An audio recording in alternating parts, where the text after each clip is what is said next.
তো আমরা গতকাল উম, শিবজির বা রুদ্রের আবির্ভাব সম্বন্ধে পড়েছিলাম। 10 নম্বর শ্লোক পর্যন্ত পড়েছি আমরা। যে ব্রহ্মাজি সেই ওনার ক্রোধ থেকে জন্মগ্রহণকারী যে পুত্র তার নাম রাখলেন রুদ্র। ব্রহ্মার ভ্রুর মধ্যে থেকে এই সন্তান শিশুটি জন্মগ্রহণ করে। তাই 11 থেকে আমরা পড়ছি, ব্রহ্মাজির কাছে এই শিশু জন্মগ্রহণের পরপরই দুইটা জিনিস চাইছে: আমার নাম কি এবং আমি কোথায় থাকবো, বাসস্থান কোথায়। তো সেই দুইটি ইচ্ছা ব্রহ্মাজি এখন পূরণ করছে। অর্থাৎ ব্রহ্মাজি এই শিশুর নাম তো দিয়ে দিলেন, গতকালকে আমরা পড়লাম। আজকে আমরা পড়ছি স্থান দিলেন, কোথায় কোথায় থাকবে তুমি। তো 11 নম্বর শ্লোক, 11 নম্বর শ্লোকে বর্ণনা করা হচ্ছে 11টা স্থানের কথা। রুদ্রকে থাকার জন্য 11টি স্থান দিলেন ব্রহ্মাজি। শ্লোক নাম্বারও আবার 11।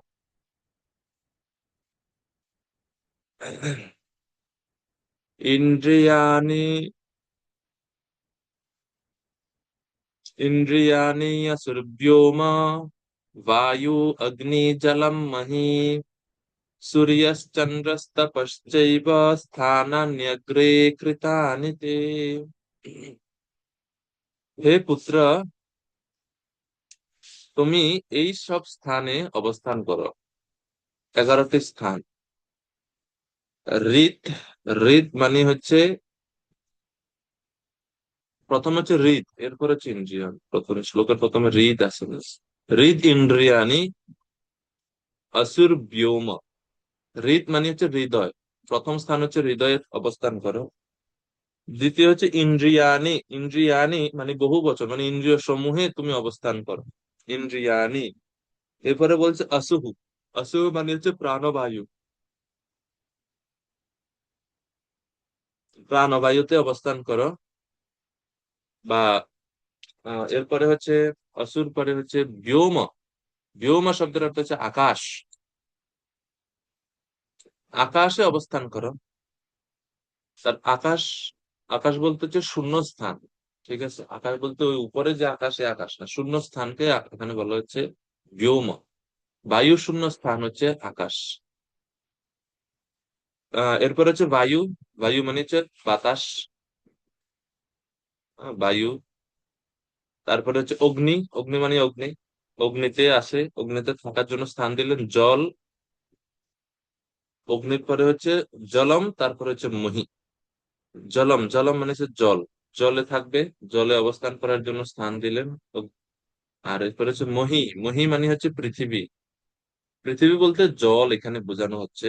জল, সরি, পৃথিবীতে ভূমি, পৃথিবী বলতে ভূমি, ভূমিতে থাকবে পৃথিবী, মহি। তারপর হচ্ছে সূর্য, চন্দ্র এবং তপস্যা।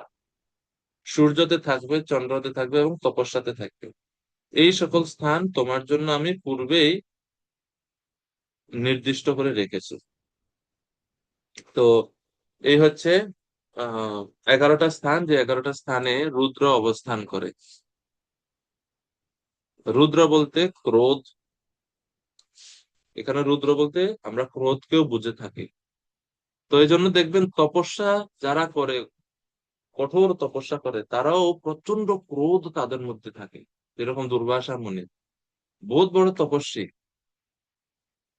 কিন্তু আবার ক্রোধও খুব বেশি। একমাত্র ভক্তি ছাড়া, শুদ্ধ ভক্তি অনুশীলন করা ছাড়া এই ক্রোধকে দমানো খুবই কঠিন। তো আচার্যরা এই 11 নম্বর শ্লোকের তাৎপর্য আমাদেরকে বলছেন যে এই 11টি স্থানে রুদ্র অবস্থান করার জন্য বলছেন ব্রহ্মাজি। রুদ্র বলতে, রুদ্র হচ্ছে ক্রোধের প্রতীক, তো ক্রোধ এই 11টি স্থানে থাকে। এবং এটা শুরু হয় কোত্থেকে, এজন্য প্রথমেই বলছে হৃদ। হৃদ মানে হচ্ছে হৃদয়, হৃদয় প্রবৃত্তির স্থান সমূহ রুদ্রের জন্য নির্দেশ করা হচ্ছে। হৃদয় থেকে শুরু হচ্ছে, কেননা হৃদয় প্রবৃত্তি অহংকারের কার্য। অহংকারের অধিষ্ঠাতা রুদ্রের সেই সেই স্থান হচ্ছে যোগ্য স্থান। আর হৃদয় থেকে ক্রোধের জন্ম হয়, এবং সেই হৃদয় থেকে উৎপন্ন হয়ে আমাদের যে চোখ, আমাদের হাত পা ইত্যাদি ইন্দ্রিয়ের সাহায্যে বা ইন্দ্রিয়ের মাধ্যমে সেই ক্রোধটা বহিঃপ্রকাশ হয়। তারপরে আমাদের যে প্রাণবায়ু ক্রোধের দ্বারা যখন প্রবিষ্ট হয়, প্রাণবায়ু যখন ক্রোধের দ্বারা প্রবিষ্ট হয়, তখন আমরা খুব ঘন ঘন নিঃশ্বাস নিই। যখন স্বাভাবিক দেখবেন, যখন কেউ ক্রোধান্বিত হয় কি হয়, ঘন ঘন নিঃশ্বাস নেয় না, খুব হেভি ব্রিদিং হয়। তো এটা হচ্ছে এই যে প্রাণ, ওই যে প্রাণবায়ুতে থাকতে দিচ্ছেন ব্রহ্মাজি, তো সেটা এই ক্রোধের দ্বারা প্রভাবিত হয়, প্রাণবায়ু। এরকম ভাবে 11টি স্থান বলা হচ্ছে, সমস্ত স্থানই ক্রোধের দ্বারা প্রভাবিত হয় বা ক্রোধের প্রকাশ হয় এই সমস্ত স্থানগুলোতে। বাতাস যখন খুব জোরে বায়ু প্রবাহিত হয়, এটা হচ্ছে এই রুদ্রের অবস্থানের কারণে ক্রোধ। তারপরে জল, জল দেখবেন যখন বন্যা হয় বা জলোচ্ছ্বাস হয়, সমুদ্রের জল যখন ফুলে ওঠে, এটা হচ্ছে ক্রোধ, ক্রোধের কারণে এটা হয়। তারপরে অগ্নি, অগ্নি তো আমরা দেখি যে অগ্নি সবকিছু পুড়ে ছাই করে দেয়। রোদ যেরকম সবকিছুকে পুড়ে ছাই করে দেয়, সবকিছু ধ্বংস করে আগুনের মতো। তারপরে ভূমি বা পৃথিবী যেটা বলা হচ্ছে, ভূমিতে কিভাবে ক্রোধ থাকে, ভূমিতে ক্রোধ কিভাবে থাকে?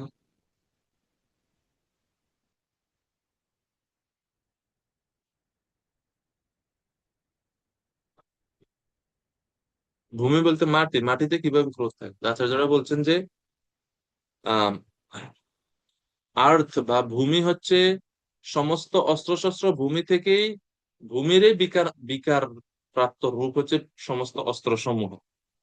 এবং এই যে ভূমিতে বা ভূমণ্ডলে যে অবস্থান করে প্রাণী, যেরকম সিংহ, বাঘ, সাপ, এই সমস্ত প্রাণীদের মধ্যে এই ক্রোধ আছে, প্রচন্ড ধরনের ক্রোধ আছে। তো এটা হচ্ছে ভূমিতে যে ক্রোধ আছে তার প্রকাশ।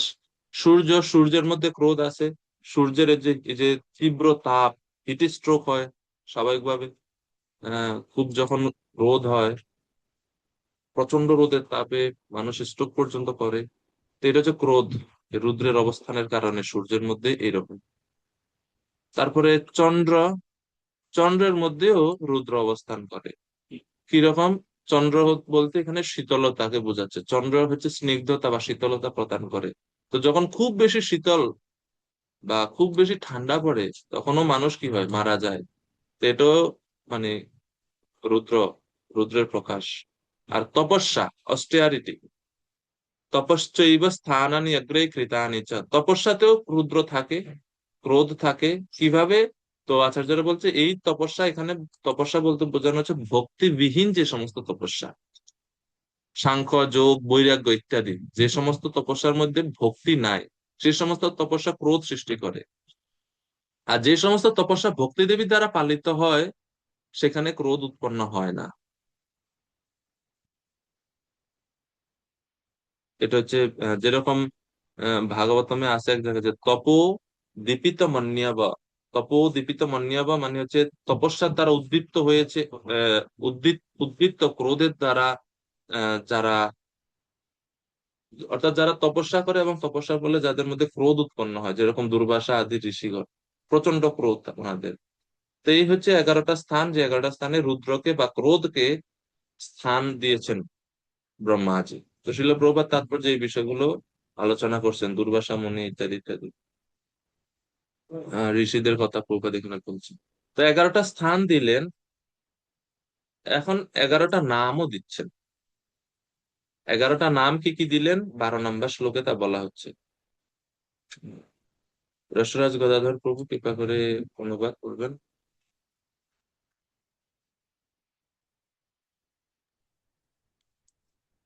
হরে কৃষ্ণ প্রদ্যোন্নদ প্রণাম।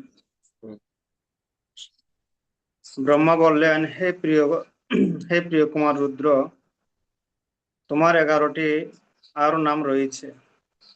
সেগুলি হচ্ছে মন্যু, মনু, মহিষাস, মহান, শিব, ঋতুধ্বজ, উগ্ররেতা, ভব, খাল, বামদেব এবং ধৃতব্রত। আচ্ছা, ধন্যবাদ প্রভু। এই 11টা নাম রুদ্রকে ব্রহ্মাজি দিলেন, যে তোমার নাম আছে 11টা, তুমি থাকবে 11টা। তো রুদ্রের 11 প্রিয় সংখ্যা মনে হয়। 11টা নাম, 11টা নাম আছে, তারপরে 11 জন পত্নীও আছে, 11 জায়গায় থাকতে দিছে। সে যাই হোক, তো 11টা নাম এখানে বলা হচ্ছে: মন্যু, মনু, মহিনাসা, মহান, শিব, রুজ, ধৃতব্রত, তারপরে উগ্ররেতা, কাল, বামদেব, ঋতব্রত, এইসব, এই 11টা নাম এখানে দেওয়া হচ্ছে। এই 11টা নামের ভিন্নতা আছে।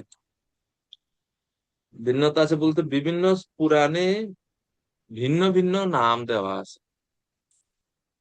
যেরকম চৈতন্য চরিতামৃতে আদি লীলা 6ষ্ঠ অধ্যায়ে 79 নম্বর শ্লোক। চৈতন্য চরিতামৃতে আদি লীলা ষষ্ঠ ষষ্ঠ অধ্যায়ের 79 নম্বর শ্লোক যদি পড়বেন আপনারা, সেখানে আরো ভিন্ন আলাদা 11টা নাম আছে রুদ্রের: অজৈকপাত, অহিব্রত্ন, বিরূপাক্ষ, রৈবত, হর, দেবশ্রেষ্ঠ, ত্র্যম্বক, সাবিত্র, তারপরে জয়ন্ত, পিনাকি, অপরাজিতা। এই হচ্ছে 11টা নাম ওখানে রুদ্রের বলা হচ্ছে।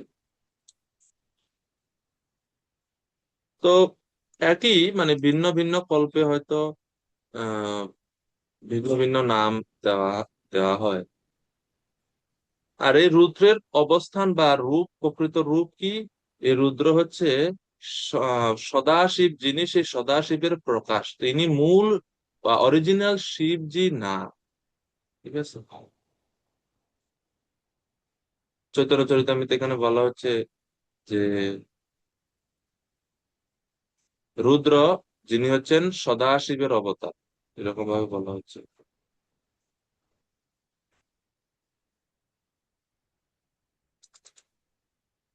অনন্ত ব্রহ্মাণ্ডে রুদ্র সদাশিবের অংশ, গুণ অবতার তেহ, সর্বদেব অবতংস। অর্থাৎ অনন্ত ব্রহ্মাণ্ডে যে রুদ্র, অর্থাৎ এই জগতে যে যিনি রুদ্র নামে পরিচিত, তিনি সদাশিবের অংশ। তিনি সদাশিবের অংশ। তো ওই শ্লোকের তাৎপর্যে প্রভুপাদ এই রুদ্রের 11টা রূপের কথা বলছেন। একাদশ রুদ্র, অজৈকপাদ, মহিরত্ন, যেগুলো এখন বললাম, এই নামগুলো এখানে প্রভুপাদ উল্লেখ করছেন। আচ্ছা, তো ভিন্ন ভিন্ন হয়তো অন্য কোনো পুরাণে হয়তো আলাদা আরো হয়তো 11টা নাম থাকতে পারে, হতে পারে। তো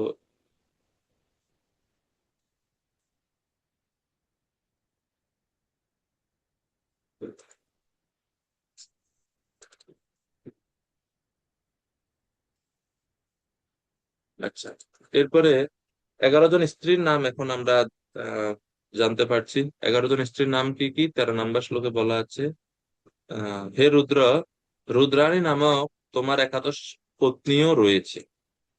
একাদশ পত্নী আছে যাদেরকে একসাথে বলা হয় রুদ্রাণী, মানে একসাথে ওনাদেরকে রুদ্রাণী বলে। তারা কারা? এরা আসলে এনার পত্নী, বা এরা হচ্ছে শক্তিও বলা হয়ে থাকে। শক্তিও বলা হয়ে থাকে এনাদেরকে। শিবের বা রুদ্রের একাদশ শক্তি, শক্তিকেই পত্নী এখানে বলা হচ্ছে। ধ্রি, ধি, ধৃতি, রসলা, উমা, নেয়ুত, সর্পি, ইলা, অম্বিকা, ইরাবতী, স্বধা ও দীক্ষা। এই হচ্ছে 11 জন পত্নী, একাদশ পত্নী রুদ্র। রুদ্রের একাদশ পত্নীর নাম এখানে দেওয়া হচ্ছে। তো বিশ্বনাথ চক্রবর্তী ঠাকুর বলছেন যে ভীর ইতি আদিনি একাদশ তৎ শক্তি নাম নামানি। এই হচ্ছে রুদ্রের একাদশ শক্তি সমূহের নাম। তো শক্তিকে এখানে স্ত্রীও বলা হচ্ছে। 14 নম্বর শ্লোক। তো এই স্ত্রী বা স্ত্রীদের নাম, তার নিজের একাদশ নাম ইত্যাদি দিয়ে এখন ব্রহ্মাজি বলছে, ঠিক আছে রুদ্র, তুমি এখন প্রজা সৃষ্টি করো। কারণ ব্রহ্মার মাথায় একটাই চিন্তা, প্রজা কিভাবে বাড়ানো যায়। তো এই জন্য যেই আসতেছে সামনে ওই একই আদেশ, প্রজা সৃষ্টি করো। আচ্ছা, 14 নম্বর শ্লোক। গৃহান গৃহান এতানি, ব্রহ্মাজি বলছে তুমি এদেরকে গ্রহণ করো। গৃহান এতানি আহ নামানি স্থানানি চ সঘোষণ, সঘোষণ, সমঘোষণ, এই স্ত্রী অর্থাৎ স্ত্রীদের সহ এতানি নামানি স্থানানি, তুমি এই সমস্ত নাম এবং এই সমস্ত স্থান গ্রহণ করো। গ্রহণ করো এ ভি বহু প্রজা সৃজ, বহু প্রজা সৃষ্টি করো। ইয়ৎ প্রজানাম পতি আসি, যেহেতু তুমি হচ্ছে প্রজাপতি, আমি তোমাকে একটা টাইটেল দিলাম, তোমার একটা পদ দিলাম, তুমি হচ্ছে আজকে থেকে প্রজাপতি, তুমি প্রজা সৃষ্টি করো। তো এই সমস্ত স্থানে, এই সমস্ত স্থানে অবস্থা গ্রহণ করে, এই নাম ধারণ করে তুমি প্রজা সৃষ্টি কার্যে যুক্ত হও। তো প্রভুপাদ তাৎপর্য বর্ণনা করছেন, রুদ্রের পিতা রূপে ব্রহ্মা তার পুত্রদের পত্নীদের তার বসবাসের স্থান সমূহের এবং তার নাম সমূহ নির্ধারণ করেছিলেন। ঠিক যেরকম একজন পিতা কি করে, ছেলেকে বিবাহ দেওয়ার আগে ছেলের একটা স্থান, বাড়ি বা বাসস্থান, কোথায় থাকবে, কি করবে, তো সবকিছু যেরকম বাবা ঠিক করে দেয় অনেক সময়, তো তেমনি পিতা কর্তৃক মনোনীত পত্নীও তিনি গ্রহণ করলেন শিবজি, এবং পৃথিবীর জনসংখ্যা বৃদ্ধির জন্য তিনি এখন, বা প্রজা সৃষ্টির জন্য তিনি আদেশ প্রাপ্ত হলেন ব্রহ্মা থেকে। তো শিল প্রপাত বলছে, উচ্চতর উদ্দেশ্য সাধনের জন্য পুত্র যেমন পিতার নির্দেশ অস্বীকার করতে পারে, তেমনি পিতাও উচ্চতর উদ্দেশ্য সাধনের জন্য পুত্রদের ভরণ পোষণ করার দায়িত্ব ত্যাগ করতে পারে। যেরকম চতুষ্কুমারেরা উচ্চতর উদ্দেশ্য সাধনের জন্য ব্রহ্মার আদেশ লঙ্ঘন করছেন, আর কোনো কোনো সময় পিতাও উচ্চতর উদ্দেশ্য সাধনের জন্য পুত্রের ভরণ পোষণ দায়িত্ব ত্যাগ করতে পারে। এরকমও বর্ণনা আছে। আপনারা জানেন এরকম কোন ভক্ত যিনি তার সন্তানের লালন পালনের দায়িত্ব ত্যাগ করেছেন উচ্চতর উদ্দেশ্য সাধনের জন্য? আপনাদের কারো জানা আছে এরকম কেউ?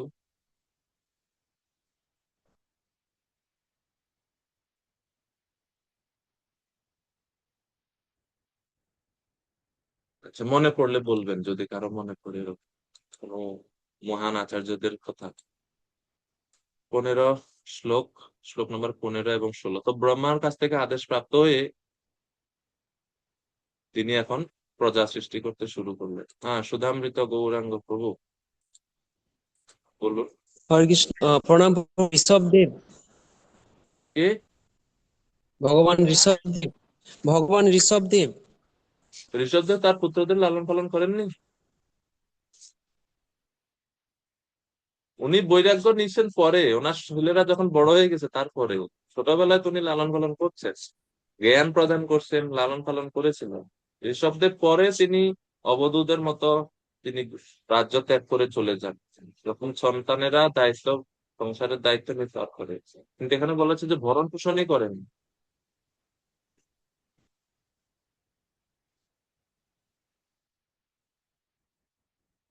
আচ্ছা, বলো, পরে পরে বলতে পারেন, অসুবিধা নেই, মনে পড়লে। মাতাজি বলুন।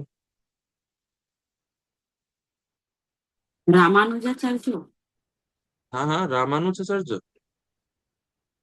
রামানুজাচার্যের তো সন্তান ছিল না, ছিল কি? উনি ওনার স্ত্রীকে ত্যাগ করছেন, ঠিক আছে, কিন্তু ওই সময় কি হম। ওনার সন্তান ছিল? আমার ঠিক মনে না, আমি পড়েছি রামানুজাচার্যের জীবনী। ওনার স্ত্রী, ওই যে ওনার যে গুরু ছিলেন ওনাকে অবজ্ঞা করছেন, কেননা ওনার যে গুরু ছিলেন সম্ভবত কাঞ্চিপূর্ণ বা কি মনে হয়, উনি না, শূদ্র কুলোদ্ভূত। কাঞ্চীপুরম তো রাজা ছিল। কাঞ্চীপুরম রাজা ছিল উনার, এর নাম ছিল যাই হোক, এরকম কি একটা নাম আছে, গোষ্ঠীপূর্ণ বা এরকম কি একটা নাম, আমার ঠিক মনে নাই। তো উনি শূদ্র কুলে জন্মগ্রহণকারী ছিলেন বলে ওনার স্ত্রী ওনাকে এত বেশি সম্মান করতেন না। উনি একবার নিমন্ত্রণ করছিলেন, তো ওই ওই ঘটনা দেখে রামানুজাচার্য খুব ব্যথিত হয়ে ওনার স্ত্রীকে ত্যাগ করে পরে তিনি সন্ন্যাস নিলেন, কিন্তু ওর সন্তান ছিল না তো তখন। সন্তান হলো। রসরাজ প্রভু। রঘুনাথ দাস গোস্বামী। উনি তো পরিবার ত্যাগ করছিল, মানে পিতামাতাকে ত্যাগ করে দিয়েছিলেন। পিতা মাতা এবং সুন্দরী স্ত্রী ছিলেন ঘরে। হ্যাঁ, ঠিক ত্যাগ আছে। করে দিয়েছিলেন। সন্তান সন্তান রসরাজ গদাধর প্রভু। হরে কৃষ্ণ। গৃহ তো পরিবার তো ত্যাগ করছেন তো অনেকে, চৈতন্য মহাপ্রভুও করতেন। তো সেটা ঠিক আছে, অনেক মানে এরকম ত্যাগ যে করছেন অনেকের নাম আছে। হ্যাঁ প্রভু বলুন, যশোরাজ প্রভু। কর্দমুনি। কর্দম মুনি ওনার ছেলের দেখাশোনা করেনি, মানে ছেলের জন্মগ্রহণের পর পরে উনি পরিত্যাগ করছেন। ছেলে না প্রভু, ওনার প্রথমে কর্দমুনির 9 জন কন্যা হয়েছিল না? হ্যাঁ, কন্যা হওয়ার পর তখন উনি মানে ভগবানের তপস্যার উদ্দেশ্যে মানে প্রস্থান করেছিলেন। তো কপিল দেব কখন জন্মগ্রহণ করলো তো? কপিল দেব তো কর্দম মুনিরই পুত্র না? কিন্তু পরে তো উনি এসেছিলেন আবার। 9 জন কন্যা যখন হয়েছিল, তখন উনি যখন চলে যাচ্ছিলেন, তখন দেবহূতি মাতা বলছেন যে আপনি যদি চলে যাচ্ছেন, মেয়েদেরকে তো বিয়ে দিলে শেষ, তারা চলে যাবে জামাইয়ের বাড়ি, আমি কাকে নিয়ে থাকবো? পরে তিনি আবার আহ কি করেন, ওই যে কপিল দেবের তখন পরবর্তীতে আবির্ভাব হয়। এবার কপিল দেব যখন আবির্ভূত হন, তখন কর্দমুনি ওনাকে প্রণাম করে চলে যান।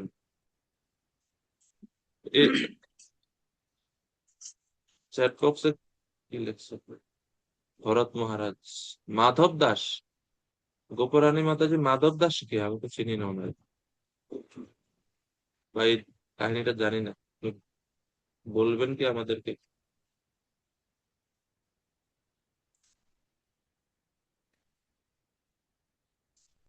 হরে কৃষ্ণ, প্রণাম প্রভু। প্রণাম। প্রভু, আমি এরকম মানে শুনেছিলাম যে এই মাধব দাস, যিনি তার স্ত্রী মারা যাওয়ার পর, হ্যাঁ, তিনি তার সন্তানদের ছেড়ে দিয়ে তিনি জগন্নাথ পুরী ধামে চলে গেছিলেন ওইখানে সাধনার জন্য। মানে এরকম আমি একটা দেখেছিলাম, খুব সুন্দর। তো যদিও খুব ডিটেলস আমার মনে পড়ছে না এই মুহূর্তে। ও, আহ, তবে মানে উজ্জ্বল দৃষ্টান্ত এটার হচ্ছে শ্রীধর স্বামী, যিনি ভাগবতের আদি ভাষ্যকার। শ্রীধর স্বামী তিনি এটা করছেন। শ্রীধর স্বামী যিনি ভাগবতের ব্যাখ্যা করছেন, প্রথম ভাষ্যকার, মহাপ্রভু যাকে গুরু মান্যতা করতেন, শ্রীধর স্বামী, তিনি তার নবজাতক কন্যা শিশুকে গৃহে রেখে তিনি গৃহত্যাগ করেছিলেন। ওনার স্ত্রী মারা গেছেন সন্তান জন্মের সময়ে, ওনার স্ত্রী মারা গেছেন। তো স্ত্রী নাই, তাও শিশু শিশু বাচ্চা কন্যা তাও। তো তখন তিনি এটা করছেন। এরকম দৃষ্টান্ত আছে। তো আমাদের বুঝতে হবে আমরা যেন আবার এটা অনুকরণ না করি, কারণ আমরা না শ্রীধর স্বামীর স্তরে আছি, না রঘুনাথ দাস গোস্বামীর স্তরে আছি, না মহাপ্রভুর স্তরে আছি। আমরা আমাদের ব্যক্তিগত সুযোগ সুবিধার জন্য যেন দায়িত্ব অবহেলা না করে, এরকম ত্যাগ না করে যাই, এটা সাবধান থাকতে হবে। দৃষ্টান্ত আছে, কিন্তু ওনাদের স্থিতিটাও বুঝতে হবে। শ্লোক নাম্বার 15। তো এখন প্রজা সৃষ্টি করছেন রুদ্র, এমন প্রজা সৃষ্টি করলেন, সেই প্রজারা তাদের দাদুকে খাওয়া শুরু করছে। ইত্যাদিষ্ট স্বগুরুনা ভগবান নীললোহিত সত্ত্বাকৃতি স্বভাবেন সসর্জা সমঃ প্রজা। শ্লোকে বলছে যে যখন এভাবে আদিষ্ট, এভাবে আদেশ প্রাপ্ত হয়ে ভগবান নীল লোহিত, নীল লোহিত বলা হচ্ছে কেন, তার গায়ের বর্ণ হচ্ছে নীল লোহিত। তো রুদ্রকে এখানে বলা হচ্ছে ভগবান নীল লোহিত, এটা হচ্ছে রুদ্রের নাম। তিনি স্বগুরু না, তার গুরু অথবা পিতা ব্রহ্মার আদেশ প্রাপ্ত হয়ে সত্তাকৃতি স্বভাবে না, অর্থাৎ নিজের গায়ের বর্ণের মতো নীল লোহিত স্বভাব সম্পন্ন, এবং তার নিজের স্বভাবের মতো সম আকৃতি বিশিষ্ট, সমবল বিশিষ্ট, সমবর্ণ বিশিষ্ট, আত্মসমা মানে নিজের সমান, প্রজা সসর্জ প্রজা সৃষ্টি করলেন, বা অনেক সন্তানাদি তিনি সৃষ্টি করেছিলেন, বহু সন্তান। অর্থাৎ তারা সবাই এই রুদ্রের মতো উগ্র স্বভাব সম্পন্ন এবং খুবই শক্তিশালী তারা। তো স্বাভাবিক, এটা যেরকম পিতা সেরকমই পুত্র হবেন। পুত্র তো পিতার মতোই স্বভাব সম্পন্ন হবেন। তো বিশ্বনাথ চক্রবর্তী ঠাকুর বলছেন সত্তাকৃতি স্বভাবে না, মানে হচ্ছে তাদের বল, তাদের আকৃতি এবং তাদের স্বভাব সব ছিল তীব্র, রুদ্রের মতো। রুদ্রানাম রুদ্র সৃষ্টানাম সমস্তাৎ গ্রসতাম জগৎ নিশম্যা নিশম্যা সংখসোদ্যূথান প্রজাপতির অসংকত। যখন এই অবস্থা হচ্ছিল,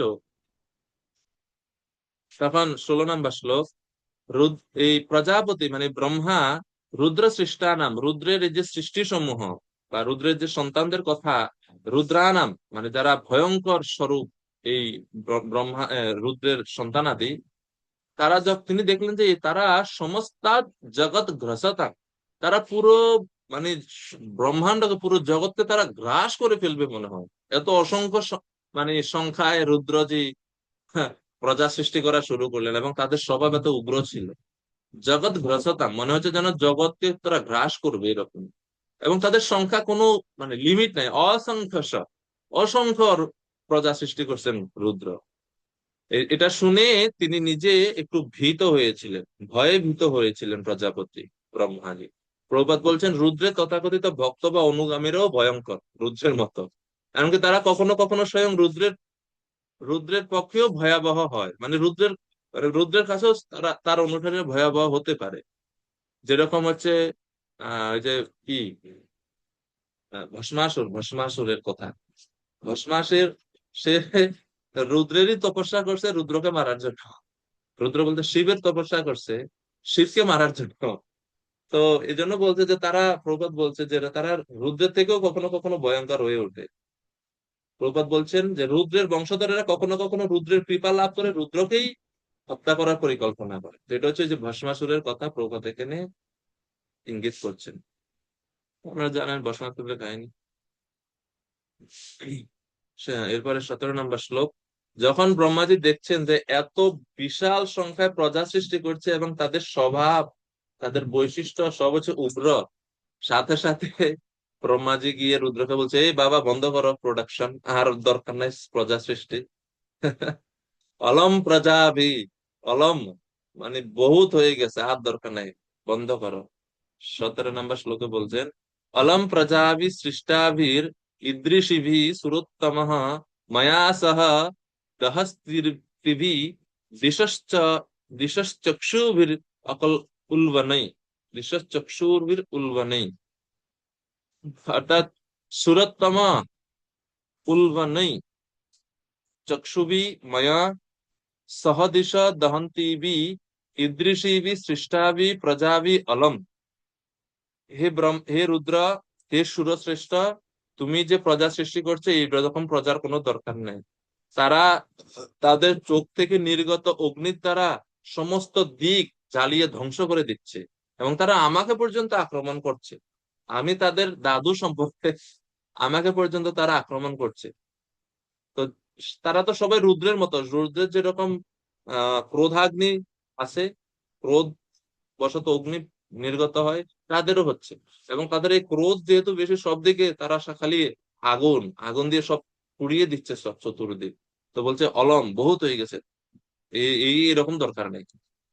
তো শিল প্রভুপাদ দশম স্কন্ধে যখন ভগবান শ্রীকৃষ্ণের বংশ বর্ণনা করা হচ্ছে, প্রভুপাদ সেখানে বলছেন যে পৃথিবী দেবীর কাছে ভার স্বরূপ তারাই যারা অধার্মিক, মিথ্যাবাদী এবং ভগবত বিদ্বেষী। যদি ভক্তগণ হয় এবং সত্যবাদী হয় এবং ধার্মিক হয়, তাহলে এইরকম সংখ্যা যদি পৃথিবীতে এখন যত জনসংখ্যা আছে তার থেকে ডাবলও হয়, তাও পৃথিবীতে কোনো অভাব দেখা দিবে না। কিন্তু যেহেতু অধার্মিক এবং ভগবত বিদ্বেষীদের সংখ্যা বৃদ্ধি পাচ্ছে, সেই কারণে পৃথিবী দেবী ভার সহন করতে পারছেন। এই ভারটা পৃথিবী দেবীর কাছে অসহ্য, ঠিক আছে, এটা পৃথিবী দেবী বহন করতে পারে না। কিন্তু যদি ভক্ত সংখ্যা বাড়ে, পৃথিবীর সবাই যদি ভক্ত হয়, তাহলে পৃথিবী দেবীর পক্ষে কোনো মানে কষ্টদায়ক না, তিনি খুব প্রসন্ন থাকেন এবং সমস্ত উপাদান, জীবের যা যা কিছু দরকার এই পৃথিবীতে সব তিনি প্রদান করেন। আর যখন তিনি দেখেন যে মানুষ অধার্মিক, তখন সমস্ত প্রাকৃতিক সম্পদ পৃথিবী দেবী লুকিয়ে নেন ওনার গর্ভে। এটা চতুর্থ স্কন্ধে পরীক্ষিত মহারাজের যে ভূমি দেবীর সাথে কথোপকথন, সেই অংশে এটা ভূমি দেবী নিজে বলছে যে এখন সবাই, ওই যে বেন রাজার শাসন ছিল, পৃথু মহারাজের পিতা বেনের শাসন আমলে সব যাগযজ্ঞ বেন বন্ধ করে দিয়েছে। সেই কারণে ভূমি দেবী কি করছেন, সমস্ত শস্য প্রদান করা বন্ধ করে দিয়েছে। তা এখনো যে এই যে প্রাকৃতিক দুর্যোগ, এই যে অতি খরা, অতিবৃষ্টি, ভূমিকম্প হচ্ছে, শস্য উৎপাদন কমে যাচ্ছে। এইসব কিছুর মূল কারণ যদি আমরা দেখি, সেটা হচ্ছে ভগবত বিদ্বেষী মানুষের সংখ্যা পৃথিবীতে বাড়ছে প্রতিনিয়ত। সেই কারণে পৃথিবী দেবী বা ধরণী মাতা তিনি উগ্র রূপ হচ্ছেন। এই যে আমরা কয়েকদিন ধরে দেখছি যে এল নিনো, যে তীব্র তাপ আসতেছে 26-27 সালে, এই পৃথিবীর তাপমাত্রা অনেক বৃদ্ধি পাবে, অনেক মানুষের প্রাণহানি হবে। তো এগুলো হচ্ছে পৃথিবী দেবী বা ভূমি মাতার এগুলো উগ্র রূপ। মানুষের ভগবত বিদ্বেষিতার কারণে তিনি এটা সহ্য করতে পারেন না এরকম, সে কারণে ভূমিকম্প ইত্যাদি ইত্যাদি প্রাকৃতিক দুর্যোগগুলো বেশি বেশি এখন হচ্ছে। যুধিষ্ঠির মহারাজের রাজ্যের সময়কালে বা ওনার শাসনামলে পৃথিবীর সব দিকে শুভ, সব সময় সব দিকে মঙ্গলময় চিহ্ন ছিল। কেউ খনিতে আহ ম- হীরা মণিমুক্তা বা স্বর্ণ গয়না ইত্যাদি খনন করে বের করতে হতো না। ভূমিদেবী বা সেই প্রকৃতি আপনা থেকেই স্বর্ণ, তারপরে রূপ্য বা দামি দামি এরকম ধাতু, সমুদ্র আপনা থেকেই বিভিন্ন মণিমুক্তা পাড়ে এনে দিত, আহ, কিনারে এনে এনে রাখতো, মানুষ এগুলো গ্রহণ করতে পারত। এরকম ছিল তখনকার সময়ের প্রকৃতি। তো এই হচ্ছে, এই জন্য ব্রহ্মাজি বলছে তুমি যে প্রজাদের সৃষ্টি করছো এটা সংখ্যায় অনেক, ঠিক আছে, তুমি প্রজা সৃষ্টি করছো, কিন্তু তাদের স্বভাব ঠিক নেই, সে কারণে বন্ধ করো।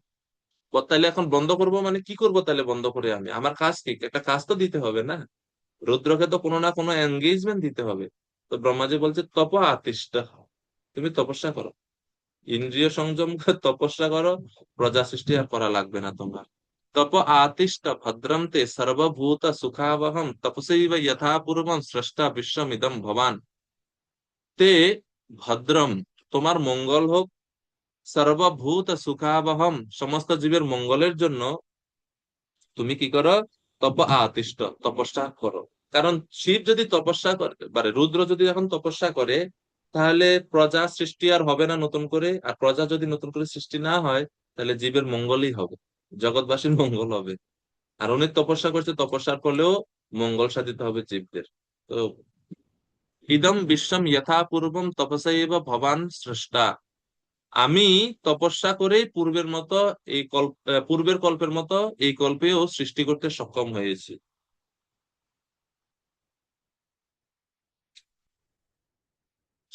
প্রভুপাদ অনুবাদে বলছেন যে তপস্যার প্রভাবে পূর্বকল্পের মতো তুমি এই বিশ্ব সৃষ্টি করতে পারবে। হে রুদ্র, তুমিও সৃষ্টি করতে পারবে, এর আগে তোমার তপস্যা করতে হবে, তুমি তপস্যা করো। আমিও তপস্যা করেছিলাম, তপস্যা করে আমি পূর্বের মতো আহ ভগবানের কৃপা লাভ করে আমি সৃষ্টি করতে সক্ষম হয়েছি। 19 নম্বর শ্লোকে বলা হয়েছে তপস্যার দ্বারাই কেবল পরমেশ্বর ভগবানের সমীপবর্তী হওয়া যায়, যিনি সকলের হৃদয়ে বিরাজমান হওয়া সত্ত্বেও ইন্দ্রিয়ের উপলব্ধির অতীত।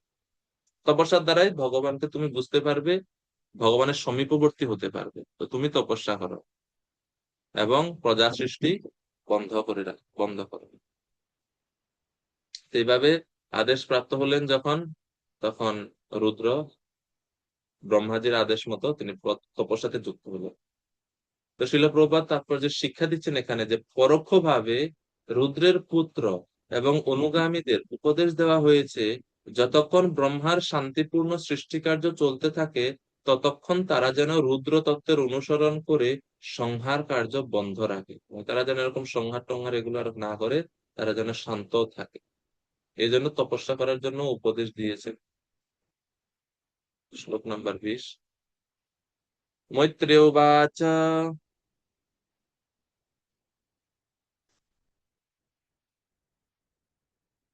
एवमात्मा भुवादिष्टा परिक्रम्य गिरां पतिं बाणम् इति अमुम् आमन्त्र्य विवेश तपसेवनम्। তো যখন এভাবে ব্রহ্মা আদেশ দিলেন, ব্রহ্মার এই আদেশ শুনে রুদ্র পিতাকে প্রদক্ষিণ করে তার নির্দেশ অনুসারে তপস্যা করার জন্য বনে প্রবেশ করলেন। এখানে দেখুন শ্লোকে লেখা আছে বাড়ম ইতি।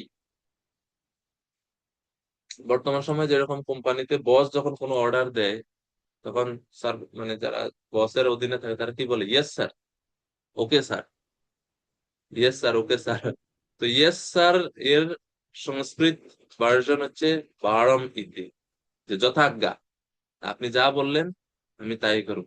বারম ইতি, আমি আপনার কথা পালন করব, আপনার আদেশ পালন করব। এটা হচ্ছে বারম ইতি। তো ব্রহ্মাজিকে প্রণাম করে প্রদক্ষিণ করে আশীর্বাদ প্রার্থনা করে রুদ্র এখন তপস্যা করার জন্য বনে চলে গেছে। এখন ব্রহ্মাজির আবার সেই আগের দুঃখ, যে প্রজা এখন কিভাবে সৃষ্টি করব। চার কুমার আসলো, তারা আমার আদেশ মানলো না। রুদ্র আসলো, এমন সৃষ্টি করছে যে আমাকে আমি আমার আমার অবস্থায় শেষ। তো এখন প্রজা কিভাবে সৃষ্টি করব। তো 21 থেকে 27 নম্বর শ্লোকে বর্ণনা করা হচ্ছে যে তিনি তার শরীরের বিভিন্ন অঙ্গ থেকে বিভিন্ন সন্তান আদি বা বিভিন্ন বিষয়ে তিনি সৃষ্টি করলেন।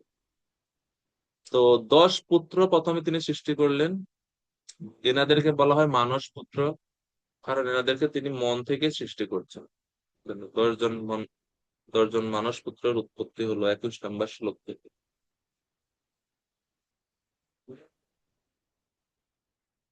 21 থেকে শুরু করে 24 পর্যন্ত এই 10 পুত্রের কথা বলা হচ্ছে। রত্নধারী প্রভু কৃপা করে 21 থেকে 24 পর্যন্ত শ্লোক কৃপা করে পড়বেন, আমরা তারপরে আলোচনা করব।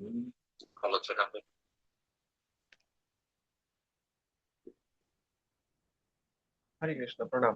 পরমেশ্বর ভগবানের শক্তিতে আবিষ্ট ব্রহ্মা প্রজা সৃষ্টির ব্যাপারে চিন্তা করে সন্তান সন্ততি বিস্তার করার জন্য 10টি পুত্র উৎপাদন করেছিলেন। 22 নম্বর। মরীচি, অত্রি, অঙ্গিরা, পুলস্ত, পুলহ, ক্রতু, ভৃগু, বশিষ্ঠ, দক্ষ ও 10ম পুত্র নারদ এইভাবে জন্মগ্রহণ করেছিলেন। কত পর্যন্ত পড়তে বললেন প্রভু? 24। 24 পর্যন্ত। শ্লোক নাম্বার 23। ব্রহ্মার শরীরের সর্বশ্রেষ্ঠ অঙ্গ দিব্য ভাবনা থেকে নারদের জন্ম হয়েছিল।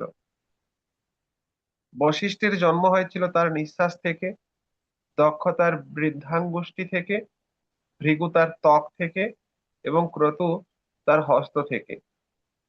শ্লোক নাম্বার 24। পুলস্ত কান থেকে, অঙ্গিরা মুখ থেকে, অত্রি নেত্র থেকে, মরীচি মন থেকে এবং পুলহ ব্রহ্মার নাভি থেকে উৎপন্ন হয়েছিলেন। হরে কৃষ্ণ প্রভু, প্রণাম। প্রভু, তো 21 নম্বর শ্লোকে বলা হচ্ছে যে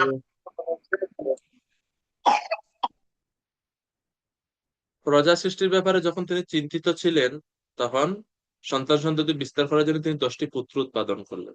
তো 10টা পুত্রের কথাই 22 থেকে বলছে যে তাদের নাম কি: মরীচি, অত্রি, অঙ্গিরা, পুলস্ত, পুলহ, ক্রতু, ভৃগু, বশিষ্ঠ, দক্ষ ও 10ম পুত্র হচ্ছে নারদ। এই হচ্ছে 10 জন পুত্রের নাম 22 নম্বর শ্লোকে বলা হচ্ছে।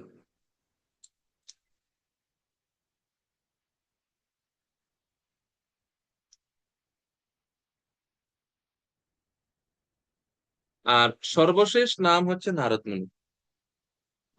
কেন সর্বশেষ নাম হচ্ছে নারদ মুনি? কারণ ভক্তি হচ্ছে সবকিছুর আশ্রয় এবং সর্বশেষ সর্বোচ্চ সীমা। যোগ পন্থার মধ্যে কর্ম, সকাম কর্মী থেকে নিষ্কাম কর্মী হয়, নিষ্কাম কর্মী থেকে কেউ জ্ঞান যোগ স্তরে আসতে পারে, জ্ঞানের থেকে হয়তো কেউ ধ্যানের যোগে আসতে পারে, এবং সর্বোচ্চ হচ্ছে ভক্তি যোগ। সেই কারণে সমস্ত পুত্রদের মধ্যে সর্বশেষে নারদ মুনির নাম বলা আছে। কারণ এইখানে যে 10 জন পুত্র ব্রহ্মাজির, সবাই কিন্তু ভক্তি যোগে প্রচার করেন না।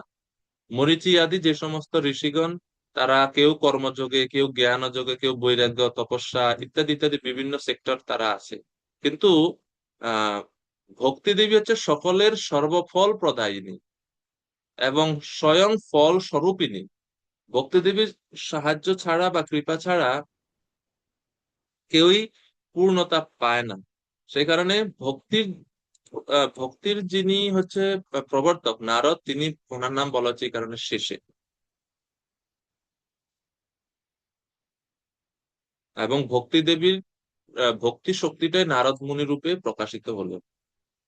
শিল প্রভুপাদ তাৎপর্য বলছেন, প্রেমময়ী সেবাই কেবল জীবনের যথার্থ উদ্দেশ্য সাধন করতে পারে, এবং তাই শ্রীমান নারদ মুনি যে সেবা সম্পাদন করেছিলেন তা ব্রহ্মার সমস্ত পুত্রদের মধ্যে সর্বশ্রেষ্ঠ ছিল। প্রজা সৃষ্টি করাই হচ্ছে ব্রহ্মাজির উদ্দেশ্য, এবং প্রজা সৃষ্টি সবাই করলো, কিন্তু নারদ মুনি তিনি প্রজাদেরকে কিভাবে জড়জগৎ থেকে মুক্ত হয়ে ভগবানের কাছে যাবে সেই পদ্ধতি তিনি শিখিয়েছেন ভক্তিযোগ প্রচার করার মধ্যে। নারদ মুনির বৈশিষ্ট্য 23 নম্বর শ্লোকে বলা হচ্ছে, নারদ মুনির কি বৈশিষ্ট্য? উৎসঙ্গাত নারদো যজ্ঞে দক্ষাঙ্গুষ্ঠাৎ স্বয়ম্ভুব প্রাণাৎ বশিষ্ঠ সঞ্জাত ভৃগুত্বচি করাক্রতু। অর্থাৎ কোন অঙ্গ থেকে কোন কোন পুত্ররা আসছে তার কথা এখানে বলছে, যে নারদ মুনি উৎসঙ্গাত নারদো যজ্ঞে। উৎসঙ্গাত বলতে দিব্য ভাবনার দ্বারা, ব্রহ্মাজির দিব্য ভাবনা স্তর থেকে নারদের জন্ম হলো।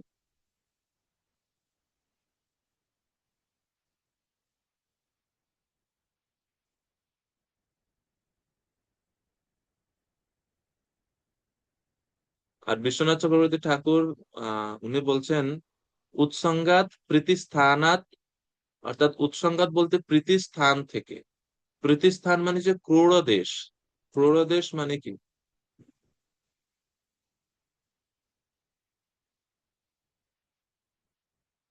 মানে কোল।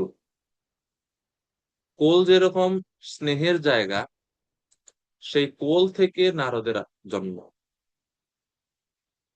তো উৎসঙ্গাত শব্দের অর্থ হচ্ছে কোল, যেটাকে বাংলাতে শুদ্ধ বাংলা বলা হয় প্রৌঢ়। From the lap, the place of affection. কোলের মধ্যে, কোল হচ্ছে স্নেহের জায়গা, সেই কোল থেকে নারদের জন্ম হয়, এটাকে বলা হচ্ছে উৎসঙ্গাত। এটা হচ্ছে একটা। এর আরেকটা অর্থ আছে, উৎসঙ্গাত মানে হচ্ছে ভক্ত সঙ্গের ফলে। Another meaning is from association with great devotee. ভগবানের যারা মহান ভক্ত, সেই মহান ভক্তদের সঙ্গের ফলে নারদের জন্ম হয়। অর্থাৎ সাধু সঙ্গ হতে নারদের জন্ম হয়। নারদ এখানে কোন শক্তির প্রতীক? ভক্তি শক্তির প্রতীক। অর্থাৎ ভক্তদের, উত্তম ভক্তদের সঙ্গ করার ফলে কি হয়? ভক্তি দেবী আবির্ভাব হয় আমাদের জীবনে, বা আমরা ভক্তি লাভ করতে পারি। তো সেই কারণে বলা হচ্ছে উৎসঙ্গাত নারদও জাত।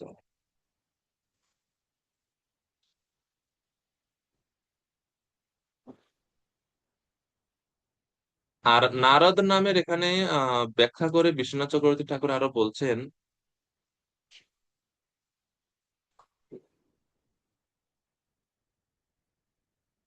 আপো নারা, অর্থাৎ জলকে নার বলা হয়। তো সেই এই সংজ্ঞা অনুযায়ী, যেহেতু জলকে নার বলা হয়, এখানে আহ নর শব্দে পরমেশ্বর ভগবানকে বলা হচ্ছে।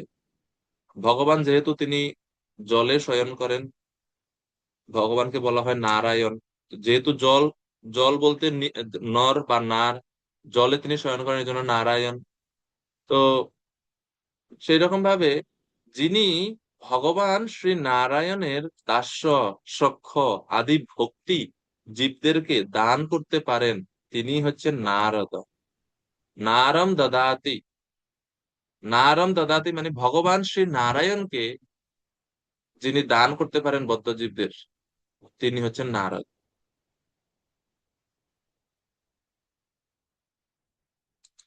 তো আমরা ভক্তি কিভাবে লাভ করি? ভগবানের ভক্তদের কাছ থেকে শ্রবণ করার ফলে, ভগবানের ভক্তদের সঙ্গ করার ফলে। সেখানে বলা হচ্ছে উৎসঙ্গাত নারদ জাত। তো এই হচ্ছে নারদ নামের অর্থ। নর শব্দের অর্থ হচ্ছে পরমেশ্বর ভগবান, আর নারা হচ্ছে ভগবান সম্বন্ধীয় যা কিছু। আর নারদ মানে হচ্ছে যিনি সেই ভগবান এবং ভগবান সম্বন্ধীয় প্রেম ও ভক্তি জীবদেরকে যিনি দিতে পারেন, দান করতে পারেন, তিনি হচ্ছেন নারদ। তো এইভাবে নারদ শব্দের অর্থ আচার্যরা করছেন। এই হচ্ছে নারদ মুনির বৈশিষ্ট্য। শিল প্রপাত বলছেন নারদ মুনি ব্রহ্মার শ্রেষ্ঠ চিন্তা থেকে জন্মগ্রহণ করেছিলেন। উৎসঙ্গাত, তো প্রপাত দ্বিতীয় অর্থটা গ্রহণ করছেন। দ্বিতীয় অর্থটা গ্রহণ করছে প্রপাত, যে দিব্য ভাবনার দ্বারা। উৎসঙ্গাত, উৎ মানে হচ্ছে উন্নত সঙ্গ। উন্নত সঙ্গের ফলে আমাদের চেতনা কি হয়? শুদ্ধ হয়। আমাদের চিন্ময় ভাবনাটা চিন্ময় হয় বা দিব্য হয়। তো সেই দিব্য ভাবনা থেকে নারদের জন্ম।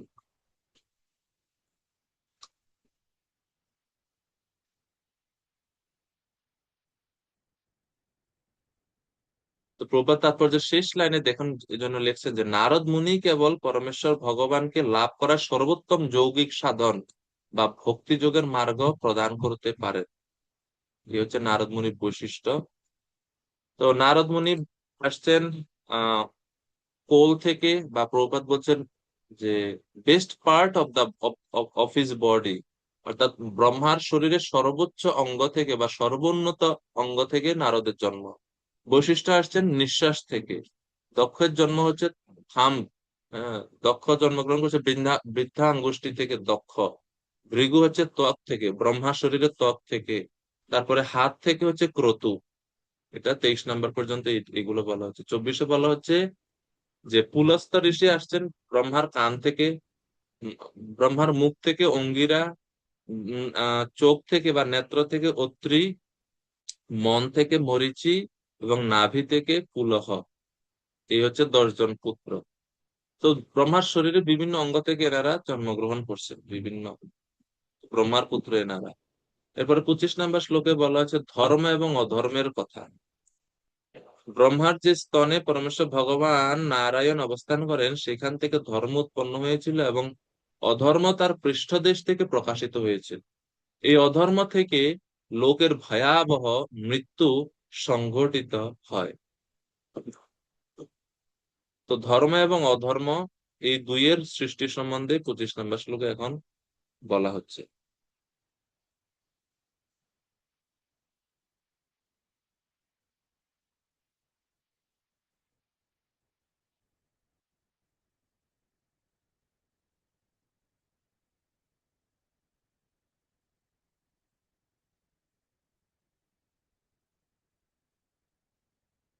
এরপরে 26 নম্বর শ্লোক। 26 নম্বর শ্লোকে বলা হচ্ছে সেই অধর্মের আহ প্রভাব কি, অধর্মের প্রভাব বা অধর্মের বংশ ধরেরা কারা কারা, অধর্ম থেকে কি কি সৃষ্টি হয়। হৃদি কাম ভ্রুব ক্রোধ লোভশ্চ ধরত, লোভশ্চ অধরত ছদা ছদাত, अस्याद् वातः सिन्धवो मित्रं निहृति पायो अघाश्रयः। কাম ও বাসনা ব্রহ্মার হৃদয় থেকে উদ্ভূত হয়েছে, ক্রোধ তার ভ্রুযুগল মধ্য থেকে, লোভ তার অধরের মধ্য থেকে, বাণী তার মুখ থেকে, সমুদ্র তার শিল্প থেকে, সমস্ত পাপের উৎস সব রকম জঘন্য কার্যকলাপ তার মলদ্বার থেকে উৎপন্ন হয়েছে। তো 26 থেকে এখন শুরু করে 28 পর্যন্ত, 26, 27, 26, 27 এই দুইটাই, 26, 27 এই দুইটি শ্লোকে বলা হচ্ছে এই অধর্মের যে প্রকাশ, যে কাম ক্রোধ লোভ, এই সবগুলো ব্রহ্মার কোন কোন অঙ্গ থেকে আসছে তারও বর্ণনা এখানে দেওয়া হচ্ছে। তো প্রভুপাদ তাৎপর্য বলছেন বদ্ধ জীব মানসিক জল্পনা কল্পনার অধীন, জড় শিক্ষা এবং জ্ঞানের বিচারে মানুষ যতই মহান হোক না কেন, সে কখনোই মানসিক কার্যকলাপের প্রভাব থেকে মুক্ত হতে পারে না। তাই ভক্তি স্তরে অধিষ্ঠিত না হওয়া পর্যন্ত কাম এবং নিম্ন স্তরের কার্যকলাপের বাসনা পরিত্যাগ করা অত্যন্ত কঠিন। তো এইভাবে ব্রহ্মাজি এসব সৃষ্টি করলেন এই কারণে, কারণ বদ্ধ জীব সে ভোগ করতে চায়, সেই কারণে তার ভোগ বাসনা পরিপূর্ণ করার জন্য এই সমস্ত নিম্ন স্তরের গুণগুলো দরকার, এই জন্য তিনি এগুলো সৃষ্টি করলেন। শ্রীল প্রভুপাদ বলছেন যে কামনাহীন হওয়ার সিদ্ধান্ত সমর্থনযোগ্য নয়, কেননা মনকে কখনো কামনা রহিত করা যায় না। যখন উপদেশ দেওয়া হয় যে মানুষকে কামনা বাসনা রহিত হতে হবে, তখন বুঝতে হবে পারমার্থিক মূল্যের হানিকর যা কিছু সেই সমস্ত বস্তু কামনা করা উচিত নয়। ভক্তের মনে ভগবান সর্বদা রয়েছেন এবং তাই তার কামনা রহিত হওয়ার কোনো প্রয়োজন নেই, কেননা তার সমস্ত কামনাই হচ্ছে পরমেশ্বর ভগবানের সেবার সঙ্গে সম্পর্কিত। বাক শক্তিকে বলা হয় সরস্বতী বা বিদ্যার অধিষ্ঠাত্রী দেবী, এবং সরস্বতী দেবীর উৎপত্তি স্থল হচ্ছে ব্রহ্মার মুখ থেকে। সরস্বতী কৃপাপ্রাপ্ত হলেও কোনো ব্যক্তির হৃদয় কামনা বাসনা পূর্ণ থাকতে পারে এবং তা এবং তার ভ্রু ক্রোধের লক্ষণ প্রকাশ করতে পারে। জড়জাগতিক বিচারে কেউ মহাপণ্ডিত হতে পারেন, কিন্তু তার অর্থ এই নয় তিনি কাম এবং ক্রোধের সমস্ত নিম্ন স্তরের কার্যকলাপ থেকে মুক্ত। সদ্গুণাবলী কেবল শুদ্ধ ভক্তের কাছ থেকেই আশা করা যায়, যিনি পরমেশ্বর ভগবানের চিন্তায় মগ্ন এবং শ্রদ্ধা সহকারে সমাধিস্থ। তো বিদ্যা লাভ করলেও যে কেউ কাম ক্রোধ থেকে মুক্ত হয়ে যাবে তা নয়, বিদ্যা লাভ করেও কেউ আটকে থাকতে পারে। ঠিক আছে।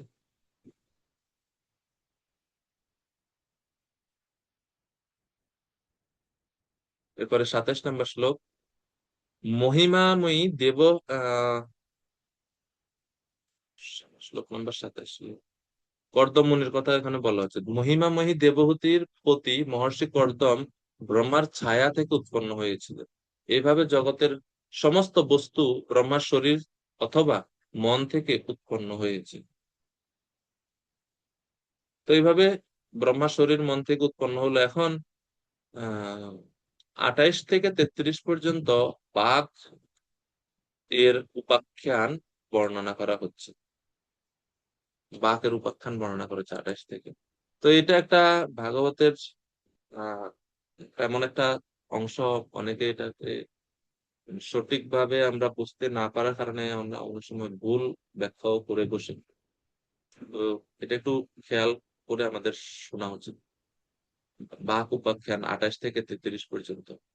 এই সেকশন শুরু করার আগে আহ অতটুকু জাস্ট বলা যে প্রভুপাদ এখানে যে 26 নম্বর শ্লোকে তাৎপর্য যেটা বলছেন যে ভক্তি স্তরে অধিষ্ঠিত না হওয়া পর্যন্ত কাম বাসনা এবং নিম্ন স্তরে কার্যকলাপের বাসনা পরিত্যাগ করা অত্যন্ত কঠিন এটা।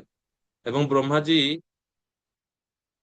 তিনি নিজেও সেই আচরণ করে বা তিনি এরকম অভিনয় করে দেখাচ্ছেন, বদ্ধজীবদের শিক্ষা দিচ্ছেন যে এই কাম বাসনা বা নিম্ন স্তরের বাসনাগুলো যে কত কঠিন এগুলো ত্যাগ করা। এমনকি মহান মহান পণ্ডিতরা পর্যন্ত এই সমস্ত বিষয়ের দ্বারা প্রভাবিত হয়ে যায়। তো অন্য সাধারণে কি কথা। তো এটার দ্বারা আমাদেরকে সাবধান করছেন যেন আমরা সাবধানতা অবলম্বন করি। মহান আচার্যরা যখন কোনো আহ নিম্ন স্তরের কোনো কার্য করেন, সেই কার্য দ্বারা ওনাদের চরিত্র কখনো কলুষিত হয় না। ওনাদেরকে আমরা কলুষিত ভাববো না, আমরা জাস্ট ওইখান থেকে শিক্ষাটা গ্রহণ করব এবং ওই খারাপ গুণের যে ভয়াবহতা তার সম্বন্ধে আমরা জাস্ট জ্ঞান লাভ, অতটুকুই। যেখানে এই এই দৃষ্টান্ত বা এই আলোচনা থেকে আমরা কখনো ব্রহ্মাজিকে অবজ্ঞা করব না। ঠিক আছে। আর এটা বিষয় যেমন যে যারা মধ্য সম্প্রদায়ে তারা ভাগবতের যে ব্রহ্ম বিমোহন লীলা তারা গ্রহণই করে না। তাদের ভাষ্যতে এই দশম স্কন্ধের 14 অধ্যায় নাই ব্রহ্ম বিমোহন লীলা তারা গ্রহণ করে। তারা বলে যে ব্রহ্মাজি আমাদের সম্প্রদায় আচার্য, উনি এই ভুল কিভাবে করতে পারে। ওনারা এটা মানে এই সেকশন বাদ দিয়ে দেয়। কিন্তু প্রভুপাদ চৈতন্য মহাপ্রভু এবং আমাদের আচার্যরা বলছেন যে এখানে ব্রহ্মাজির দোষ বা ওনাকে ওনাকে ত্রুটিযুক্ত বলে আমরা কেন মনে করব। তিনি আমাদের শিক্ষার জন্য আচার্য হিসেবে তিনি জাস্ট এখানে আচরণ করে দেখাচ্ছেন এবং শিক্ষা প্রদান করছেন। আমরা শিক্ষাটুকু গ্রহণ করব। এই আচরণের দ্বারা আমরা কখনো আমাদের আচার্যকে ব্রহ্মাজিকে অবজ্ঞা করব না বা অশ্রদ্ধা প্রদর্শন করব না। এবং এই জড়জগৎ এটা খুবই একটা স্বাভাবিক জিনিস যে আমরা পরস্পর লিঙ্গের প্রতি আকৃষ্ট হই। এটা কেন স্বাভাবিক? কারণ আমরা অনন্তকাল ধরে এই জড়জগতে আমরা আবদ্ধ হয়ে আছি, ভগবত বহির্মুখ হয়ে আছি। সে কারণে এই স্বভাব বা এই প্রবৃত্তিটা জীবের একেবারে রক্তে রক্তে মিশে আছে। প্রত্যেক জীবনেই আমরা একই কার্য করে আসছি।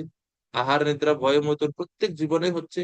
এই মনুষ্য জীবনে আমরা এখন এই কিছু বছর ভক্ত সঙ্গ করে আমরা এখন জানতে পারলাম যে এটা ভুল, এটা করা উচিত। আমরা ছাড়া অন্যান্য যে সমস্ত মানুষ আছে তারা কতজন মনে করে এটা, তারাও তো এই জ্ঞান থেকে বাইরে। তো এই জন্য এটা স্বাভাবিক যে আমাদের মধ্যে এই বাসনা বা এরকম চিন্তাধারা আসে, স্বাভাবিক এটা। কিন্তু যেহেতু আমরা এখন ভক্ত হয়েছি সে কারণে আমাদেরকে এখন নিজেদেরকে সংযত করা শিখতে হবে। তো ব্রহ্মাণ্ডের সর্বোচ্চ পদ হচ্ছে ব্রহ্মার পদ। সেই পদে যিনি অধিষ্ঠিত থাকেন তাকে অত অবশ্যই আদর্শ হতে হবে, কেননা ওনাকে সবাই অনুসরণ করবে।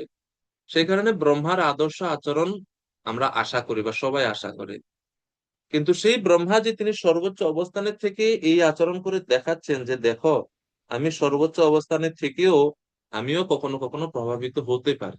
তো আসলে ব্রহ্মাজির প্রভাবিত হন নাই, তিনি এটা বাহ্যিক ভাবে আচরণ করছেন শুধুমাত্র, বাস অতটুকু। তো এই জন্য আমাদেরকে সাবধান থাকতে হবে এবং সতর্কতা অবলম্বন করতে হবে, এটা হচ্ছে বিষয়। শ্লোক নম্বর 28। বাচম দুহিতরম তন্ত্রীম স্বয়ম্ভূ হরতিম মনঃ অকামাম চক্মে ক্ষত্ত সকাম ইতি ন শ্রুতম। হে বিদুর, আমরা শুনেছি যে ব্রহ্মার বাক নাম্নী এক কন্যা ছিল, যিনি তার শরীর থেকে উৎপন্ন হয়েছিলেন। ব্রহ্মা কামে উন্মত্ত হয়ে তাকে অভিলাষ করেছিলেন, কিন্তু সেই কন্যা আহ নির্বিকার নির্বিকারা ছিলেন।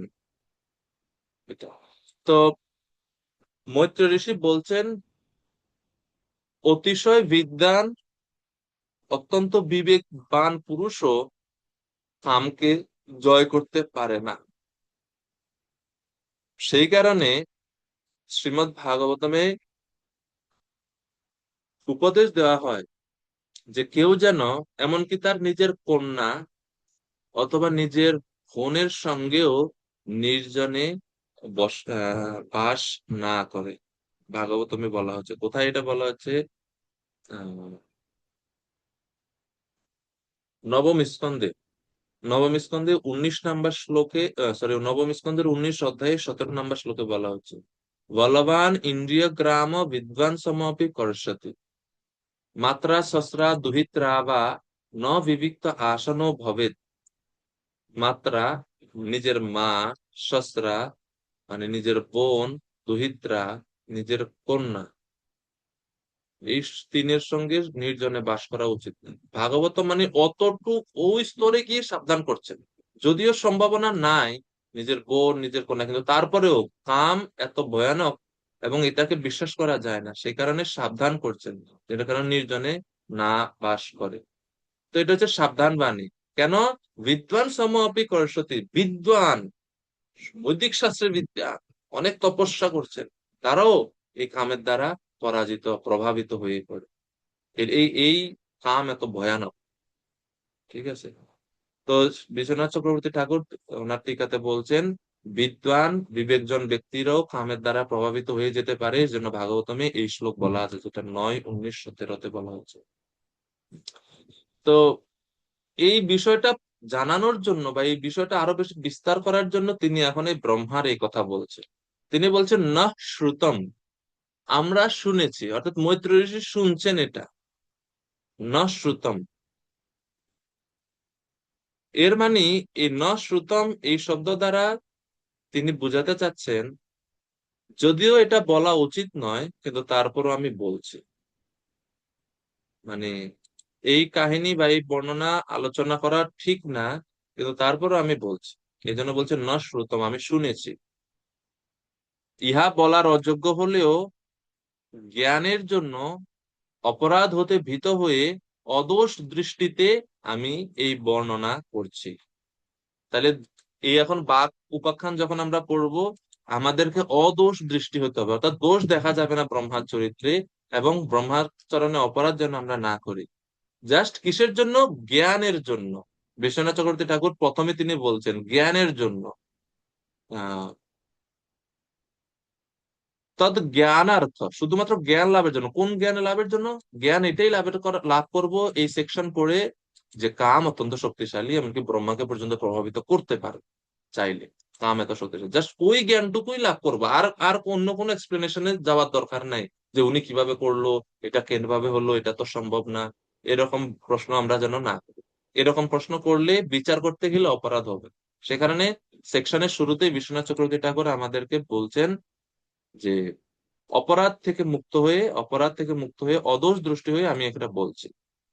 আর যদি কেউ দোষ দর্শন করে ব্রহ্মার চরিত্রে, তাহলে মরীচির পুত্রগণের মতো তার অধোগতি হবে বা অধপতিত হবে সে।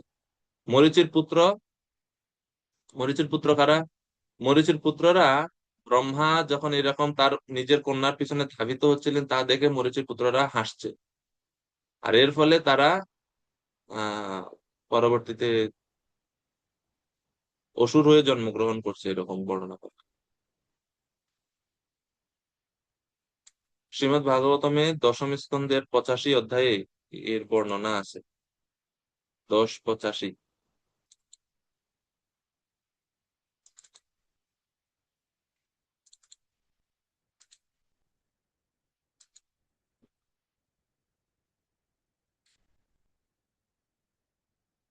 দশ পঁচাশি 47 নাম্বার শ্লোক। 1085 47 নাম্বার শ্লোকে আছে যে প্রথম মনু সময়কালে ঋষি মরীচি ও তার পত্নী পূর্ণার 6 জন পুত্র ছিল। তারা সকলে ছিল উন্নত দেবতা, অর্থাৎ মরীচির পুত্রদের কথা বলা হয়েছে 6 জন। 6 জন পুত্র মরীচির। কিন্তু একবার তারা ব্রহ্মাকে তার নিজ কন্যার সঙ্গে যৌন সঙ্গমে উদ্যত হতে দর্শন করে ব্রহ্মার উদ্দেশ্যে হেসেছিলেন। তাদের সেই অনুচিত আচরণের জন্য তারা তৎক্ষণাৎ আসুরিক জীবনে প্রবেশ করলেন এবং এইভাবে তারা হিরণ্যকশিপুর পুত্র রূপে জন্মগ্রহণ করলেন। যোগমায়া তখন তাদের হিরণ্যকশিপুর কাছ থেকে আনয়ন করলেন এবং তারা পুনরায় দেবকীর গর্ভে জাত হলেন। হে রাজন, এরপর কংস তাদের হত্যা করলো। দেবকী তাদেরকে নিজ পুত্র মনে করে এখনো তাদের জন্য শোক করছেন। মরীচির সেই সকল পুত্ররা এখন এখানে আপনার সঙ্গে বাস করছেন।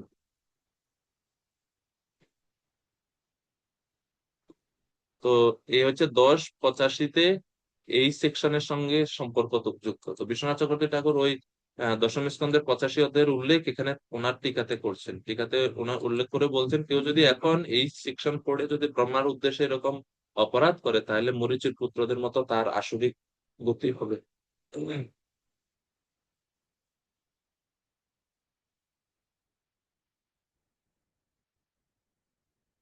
আর ন শ্রুতম এর আরেকটা ব্যাখ্যা বিশ্বনাথ চক্রবর্তী ঠাকুর বলছেন যে এই ন শ্রুতম এটা ইঙ্গিত করে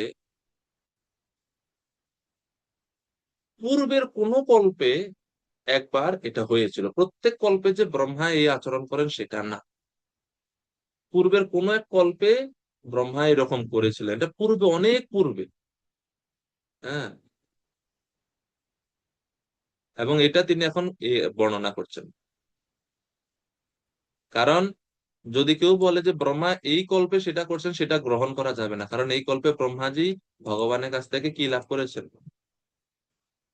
চতুশ্লোকে ভাগবত শ্রবণ করেছেন। তো বিশ্বনাথ চক্রবর্তী ঠাকুর বলছেন শ্রী ভগবান কর্তৃক ব্রহ্মার চতুশ্লোকে ভাগবত শ্রবণের পর এইরূপ ঘটনা ঘটেনি।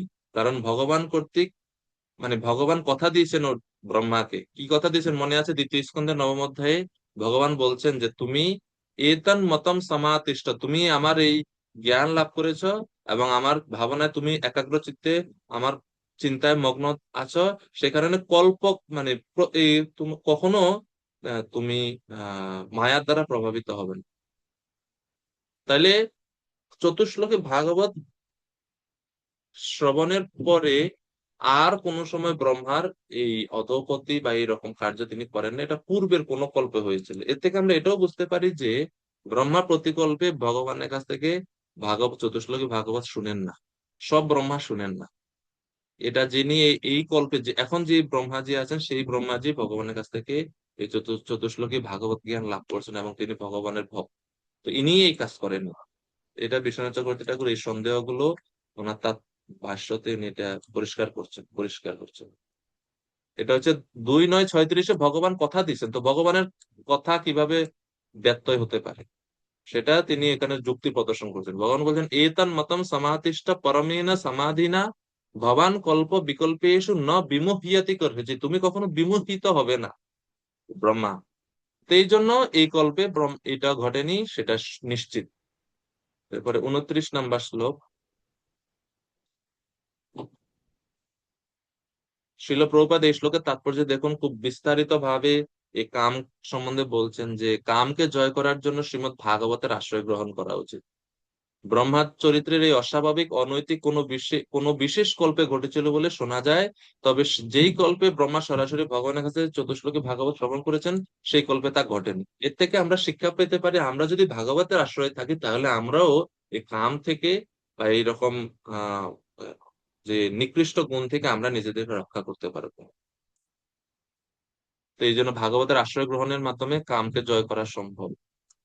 এরপরে শেষে প্রভুপাদ শিক্ষা দিচ্ছেন যে এই ঘটনা থেকে সকলের একটা মস্ত বড় শিক্ষা লাভ করা উচিত।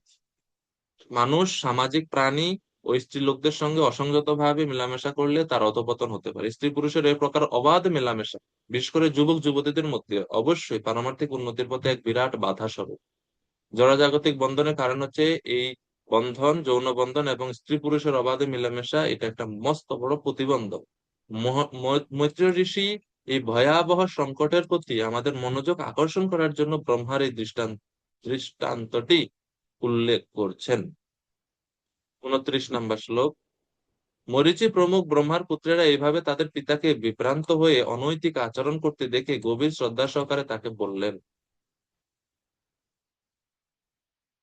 মরীচি আদি ঋষিগণ তারা তো ব্রহ্মারই পুত্র, ব্রহ্মার মন থেকে মরীচি আসছে। তো ব্রহ্মার এই আচরণে তারা আহ গভীর শ্রদ্ধা সহকারেই তারা পিতার উদ্দেশ্যে বলতে লাগলেন। তারা প্রতিবাদ করছেন এটা ব্রহ্মাজির এই আচরণকে।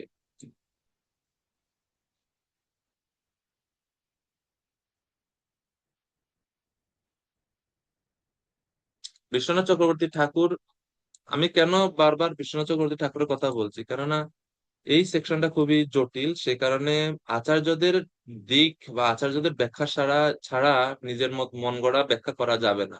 সে কারণে আমি পড়ে পড়ে যাচ্ছি এই অংশটা। বিশ্বনাথ চক্রবর্তী ঠাকুর এই 29 নম্বর শ্লোকের তাৎপর্যে বলছেন, বিশ্রমবাদ শব্দটা গুরুত্বপূর্ণ। বিশ্রমবাদ মানে হচ্ছে বিশ্বাস হেতু। বিশ্বাস হেতু মানে কি, তিনি বলছেন যে পিতা পুত্র, এই পিতা এবং পুত্রের সম্পর্ক হচ্ছে বাৎসল্য সম্পর্ক। বাৎসল্য সম্পর্কের মধ্যে সখ্যরসও আছে। কখনো কখনো ছেলে বাবা দেখবেন সখ্যতা করে না, অনেক সময় যোগ করে, সখ্যতা করে। তো সেই সখ্যতা স্তরের থেকে মরীচি প্রমুখ পুত্রগণ বলছেন, তারা পাপ দর্শন জনিত ক্রোধ করে বলেননি এই কথাগুলো, অথবা মহতের বিকর্মও অপকারক হয় না, এই বিশ্বাস হেতু তারা ব্রহ্মাজির প্রতি শ্রদ্ধা রেখেই তারা এই কথাগুলো বলছে। সংস্কৃতে এরকম একটা প্রবাদ আছে যে তেজি আসাম ন দোষায়, যারা তেজস্বী মহান পুরুষ তারা যদি আকস্মাৎ অ্যাক্সিডেন্টালি কোনো এরকম আচরণ করে থাকে, এর দ্বারা তারা দোষযুক্ত হন না। তারা হচ্ছে অগ্নির মতো। অগ্নিতে যত অপবিত্র জিনিসই আপনি দেন, অগ্নি সবকিছুকে পবিত্র করে, কিন্তু অগ্নি নিজে কখনো অপবিত্র হয় না। সেরকম হচ্ছে ব্রহ্মা আদি মহান ব্যক্তিত্ব। তো প্রভুপাদের জন্য তাৎপর্য বলছেন যে তারা ভালোভাবে জানতেন যে যদিও তাদের পিতা ভুল করছেন, তবু তার এই লোক দেখানো আচরণের পিছনে নিশ্চয়ই কোনো মহৎ উদ্দেশ্য ছিল। তা না হলে এমন একজন মহান ব্যক্তি কখনোই এরকম ভুল করতে পারেন না। এই হচ্ছে মরীচি আদি ব্রহ্মার পুত্রদের মনোভাব, এটা ছিল, তারা এরকম ভাবে বুঝেছিলেন। হয়তো ব্রহ্মা তার অধীনস্থ ব্যক্তিদের স্ত্রী লোকদের সঙ্গে তাদের ব্যবহার থেকে যে মানবীয় দুর্বলতা উৎপন্ন হতে পারে তার প্রতি সচেতন করতে চেয়েছেন। যারা আত্ম উপলব্ধির মার্গে অগ্রসর হতে চায় তাদের পক্ষে এটি সর্বদা অত্যন্ত বিপজ্জনক। তাই ব্রহ্মার মতো মহান ব্যক্তিরা যখন অনুচিত কার্য করেন তখন তাদের উপেক্ষা করা উচিত নয়। প্রপাত বলছেন বিশ্বনাথ চক্রবর্তী ঠাকুরের ভাষ্য মতো তাদের উপেক্ষা করা উচিত নয়। মরীচি প্রমুখ মহর্ষিরাও ব্রহ্মার এই অস্বাভাবিক আচরণের জন্য তাকে অশ্রদ্ধা প্রদর্শন করেননি।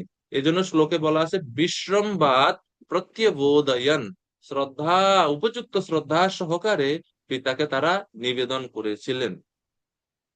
এইভাবে মরীচি প্রবৃত্তি পুত্রদের কোনো দোষ হয় না, কিন্তু মরীচির পুত্রদের দোষ হয়েছিল, তারা ব্রহ্মাচরণে অপরাধ করেছিল। 30 নম্বর শ্লোক। নৈ তৎপূর্বে কৃতম তৎয়ে না করিষ্যন্তি চাপরে ইয়স্তম দুহিতরম গচ্ছে অনিগৃহ্যাঙ্গজম প্রভু। গীতিকা পাল মাতাজি অনুবাদ করবেন 30 নম্বর শ্লোকের। হরে কৃষ্ণ, প্রণাম প্রভু। হে পিতা, এই প্রকার কর্ম যার ফলে আপনি নিজেকে সমস্যাগ্রস্ত করেছেন তা পূর্বে কোনো ব্রহ্মা কখনো করেননি, অন্য কেউ করেনি, অথবা পূর্বকল্পে আপনিও করেননি এবং ভবিষ্যতেও কেউ তা করতে সাহস করবে না। এই ব্রহ্মাণ্ডে আপনি হচ্ছেন সর্বশ্রেষ্ঠ প্রাণী। তাহলে কিভাবে আপনি আপনার কন্যার সঙ্গে যৌন সম্পর্কে লিপ্ত হতে চান এবং আপনার এই বাসনাকে সংযত করতে পারেন না? হরে কৃষ্ণ, জয় শ্রী প্রভুপাদ। তো এটা হচ্ছে মরীচি আদি ঋষিদের প্রশ্ন, মানে এটা এটা এটা ওনাদের আশ্চর্য যে এটা কিভাবে সম্ভব, আপনি আপনার বাসনাকে সংযত করতে পারেন না। বিশ্বনাথ চক্রবর্তী ঠাকুর বলছেন অঙ্গজম প্রভু। অঙ্গজম, অঙ্গজম মানে হচ্ছে অঙ্গ থেকে জাত, অঙ্গ হতে জাত। এই কাম আমরা একটু আগে পড়েছিলাম যে কাম ব্রহ্মাজির শরীর থেকেই প্রকটিত হলো। কোন অঙ্গ থেকে প্রকটিত হলো কাম? মনে আছে আপনাদের? একটু আগে পড়লাম আমরা 26 নম্বর শ্লোকে।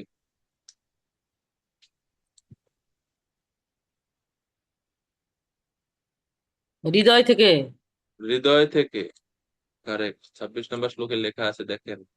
ক্রোধ আসছে ওনার ভ্রু যুগল থেকে। তাহলে এই কামটা কার কাছ থেকে প্রকাশিত হচ্ছে? ব্রহ্মাজির নিজেরই অঙ্গ থেকে হুম। এই কাম প্রকটিত হচ্ছে। তো সেই কামকে আপনি কেন সংযত করতে পারছেন না? এটা আমাদের কাছে আশ্চর্য। আপনি তো পূর্বে কখনো করেন নাই, পূর্বে কোনো কল্পে আপনি করেননি এবং অন্য কেউ করেননি, এবং অথবা পূর্বকল্পে আপনিও করেননি, ভবিষ্যতেও কেউ তা করতে সাহস করবে না। অর্থাৎ এটার দ্বারা আমরা বুঝতে পারছি মরিচিয়াদি ঋষিগণ বলছে ব্রহ্মার জীবনে এটা প্রথম এবং শেষ আচরণ। এরকম আচরণ তিনি কখনো পূর্বেও করেননি এবং ভবিষ্যতে তিনি আর করবেনও না এরকম। এই জন্য বলছে নৈতৎ পূর্বে কৃতম তা দিয়ে না করিষ্যন্তি চা পারে, ভবিষ্যতে এরকম করবেনও না আপনি কখনো, বা কেউ করবেও না ভবিষ্যতে এরকম। তো যেরকম পরীক্ষিত মহারাজ, তিনি সারা জীবন কোনো সময় কোনো ব্রাহ্মণের চরণে অপরাধ করেননি। এই একবার খালি তিনি এই ঋষির গলার মধ্যে তিনি কি করিলেন, সাপ, মৃত সাপ তিনি পেঁচিয়ে দিলেন। তো আচার্যরা বলছেন যেহেতু পরীক্ষিত মহারাজের জীবনে সারা জীবন তিনি ব্রাহ্মণদের শ্রদ্ধায় নিবেদন করছেন, শুধু এই জীবনে একটাই মাত্র ঘটনা যখন তিনি একজন ঋষির গলাতে সাপ পেঁচিয়ে দিলেন, এর মানে বুঝতে হবে এটা পরীক্ষিত মহারাজের প্রকৃত আচরণ না, এটা ভগবানের ইচ্ছাতে এই আচরণটা পরীক্ষিত মহারাজ করছেন। তদ্রূপ ব্রহ্মাজির ক্ষেত্রেও এই যে ঘটনাটা, তিনি তার কন্যার পিছনে ধাবিত হলেন, সেটা হচ্ছে প্রথম এবং শেষ, মানে এটাই একমাত্র। আর পূর্বে তিনি কখনো করেনি, ভবিষ্যতে করবে না। তো এর মানে এটা ব্রহ্মাজির যে আচরণটা করছেন এটা শিক্ষা দেওয়ার জন্য এবং ভগবানের যোগমায়ার দ্বারা পরিচালিত হয়ে হয়তো এটা এই আচরণ তিনি করছেন, এরকম বুঝতে হবে। প্রভুপাদ বলছেন যে ব্রহ্মাণ্ডের ব্রহ্মার পদ হচ্ছে সর্বোচ্চ পদ, এবং এখানে বোঝা যাচ্ছে যে আমাদের এই ব্রহ্মাণ্ড ছাড়াও অন্যান্য অনেক ব্রহ্মাণ্ডে বহু ব্রহ্মা রয়েছে, কোনো ব্রহ্মারা এরকম করেনি, মরিচিয়াদি ঋষিরা বলছেন। তো এই কারণে যিনি সর্বোচ্চ পদে অধিষ্ঠিত আছেন ওনার আদর্শ আচরণ হতে হবে। তো এটাই এখানে বলা আছে। এই জন্য মরীচি আদিরা ব্রহ্মাকে সতর্ক করছেন যে পিতাশ্রী আপনি যেটা করছেন এটা তো শোভা পাচ্ছে না আপনার। তেজিয়াসাম অপি হি এতৎ ন শুশ্লোক্য জগদ্গুরু ইয়দ বৃত্তম অনুতিষ্ঠন বৈ লোক ক্ষেমায় কল্পতে। আপনি যদিও সবচেয়ে শক্তিশালী ব্যক্তি, তবুও এই আচরণ আপনার শোভা পায় না, কেননা পারমার্থিক উন্নতি সাধনের জন্য জনগণ আপনার চরিত্রের অনুসরণ করে। গীতার মধ্যে যেরকম আমরা দেখতে পাই, গীতা ভগবান কি বললেন, উত্তম ব্যক্তি বা শ্রেষ্ঠ ব্যক্তি যা আচরণ করে সাধারণ মানুষ তা কি করে, অনুসরণ করে। তো সে কারণে আচরণ ঠিক করতে হবে। সে কারণে মরীচি আদি ঋষিরা তারা কোনো অশ্রদ্ধা না করে ব্রহ্মাজিকে নিবেদন করছেন যে আপনার আপনার এই আচরণ তো সবাই অনুসরণ করবে পরে, আপনি এটা বর্জন করুন। 31 নম্বর শ্লোকে মরীচি ঋষিগণ তাদের পিতার উদ্দেশ্যে এরকম ভাবে নিবেদন করছেন। আপনার আচরণ হচ্ছে সুশ্লোক্য। সুশ্লোক্য মানে আপনার কীর্তি হচ্ছে নির্মল, আপনার কীর্তিতে কোনো দোষ নাই, কিন্তু সেই রকম কীর্তি সম্পন্ন সুচরিত্রের অধিকারী আপনি এরকম কার্য করছেন, এটা আশ্চর্য। 32 নম্বর শ্লোক। 32 নম্বর শ্লোকে এখন তারা ভগবানের মায়ার উদ্দেশ্যে বলছেন, ভগবানের মায়া শক্তির প্রভাব বলছে যে ভগবানের মায়া এতই শক্তিশালী যে এমনকি ব্রহ্মা পর্যন্ত এটা দ্বারা প্রভাবিত হয়ে যায়। তস্मै নমো ভগবতে ইয়ৈদং স্বেন রোচিষা আত্মস্থম ব্যঞ্জয়ামাস সধর্মম পাতুমর্হতি। আহ আরাধনা মাতাজি অনুবাদ করবেন কৃপা করে 32 নম্বর শ্লোকে।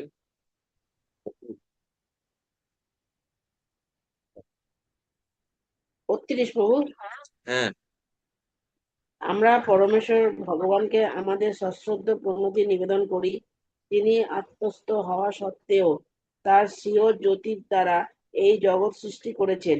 সর্বাঙ্গীন কল্যাণের জন্য তিনি যেন দয়া করে ধর্মকে রক্ষা করেন। হ্যাঁ, তো এখন 31 নাম্বার 30-31 এই দুইটাতে মরীচিরা ব্রহ্মার উদ্দেশ্যে বলছেন যে পিতাশ্রী, পিতাশ্রী, আপনি যা করছেন এটা ঠিক হচ্ছে না। আপনি একজন আদর্শ ব্যক্তি, আপনাকে অনুসরণ করবে, আপনার এই ভুল আচরণ, আপনি এটা থেকে নিবৃত্ত হন। কিন্তু যখন মরীচি আদি ঋষিরা দেখছে যে পিতাজিকে যতই বলছে পিতাজি এখন বুঝতে পারছে না বা আমাদের কথা শুনছে না এবং তিনি নিবৃত্ত হচ্ছে না বা উনি শান্ত হচ্ছেন না, তখন মরীচি আদি ঋষিগণ একটা সিদ্ধান্ত তাদের মনে পড়ছে। সিদ্ধান্তটা কি? মরীচি আদি ঋষিগণের মনে পড়ছে ভগবত কৃপাম বিনা কাম প্রকারান্তরেণ ন উপসাম্য, অর্থাৎ ভগবানের কৃপা ছাড়া কোনোভাবেই কাম উপশম প্রাপ্ত হয় না।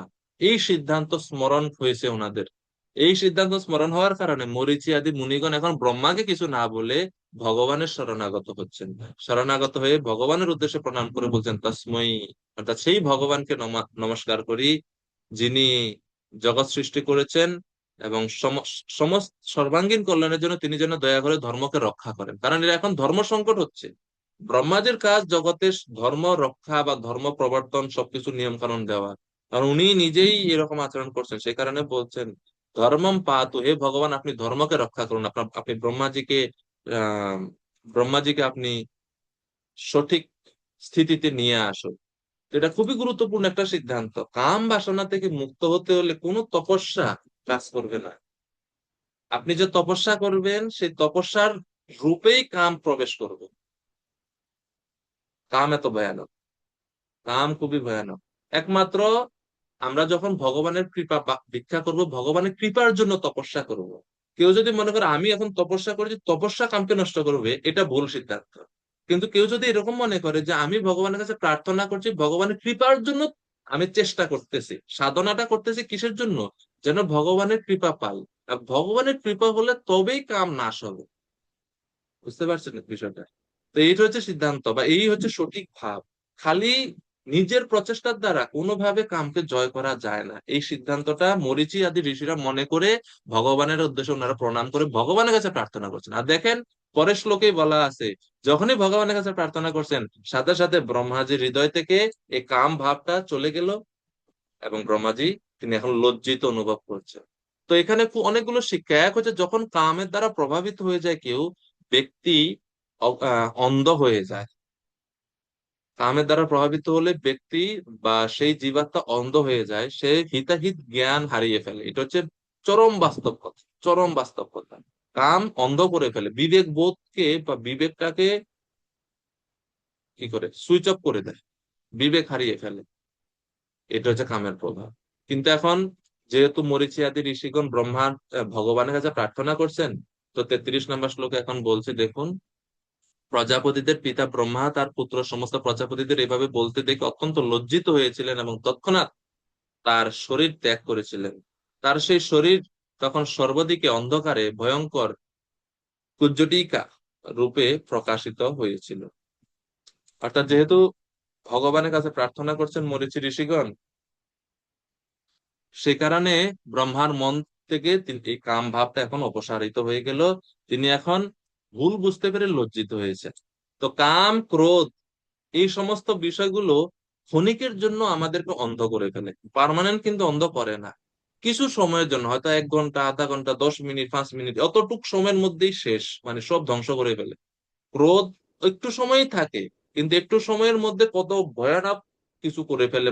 মানুষকে হত্যা পর্যন্ত করে ফেলে। যত বড় খুনি হোক না কেন, হত্যা করার পরে যখন তার ক্রোধ একটু শান্ত হয়, সে কিন্তু মানে অনুতপ্ত হয়, যা ঈশ্বরে কি করলাম। তো কাম ক্রোধ এইসবগুলো ক্ষণিকের জন্য প্রভাবিত করে এবং আমাদেরকে অন্ধ করে ফেলে, কিন্তু পরে কিন্তু আবার ঠিকই যখন এই কাম ক্রোধ একটু কমে যায় তখন আমরা অনুতপ্ত হই। তো ব্রহ্মাজি লজ্জিত হচ্ছেন, হয়ে তিনি বলছেন আমি কি করলাম, এখন আমরা প্রায়শ্চিত্ত করতে হবে। আমি ভুল করেছি, আমি পাপ করেছি, আমার প্রায়শ্চিত্ত করতে হবে। প্রায়শ্চিত্ত করার জন্য তিনি কি করলেন, ওনার শরীর ত্যাগ করলেন, শরীর ত্যাগ করলেন। তন্নিয়ম শ্লোকে লেখা আছে আহ তন্নিয়ম বা তন্বম অর্থাৎ তার দেহ তত্ত্যাজ ত্যাগ করেছিলেন লজ্জাবশত। তো এর দ্বারা কি বোঝানো হচ্ছে? ত্যাগ, শরীর ত্যাগ করা মানে কি? বিশ্বনাথ চক্রবর্তী ঠাকুর বলছেন, যেহেতু আমার এই শরীরের দ্বারা এরকম মহা পাপ সম্পাদিত হয়েছে, সেজন্য আমি প্রায়শ্চিত্ত করব।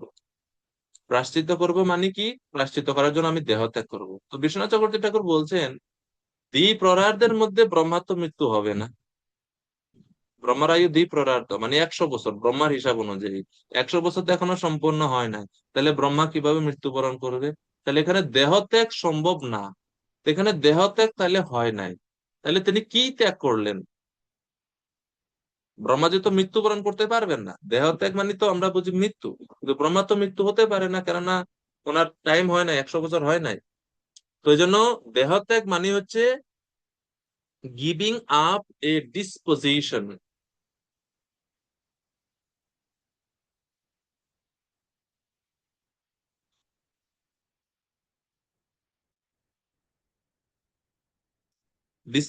ডিসপোজিশন বা এই যে মানসিক স্থিতিটা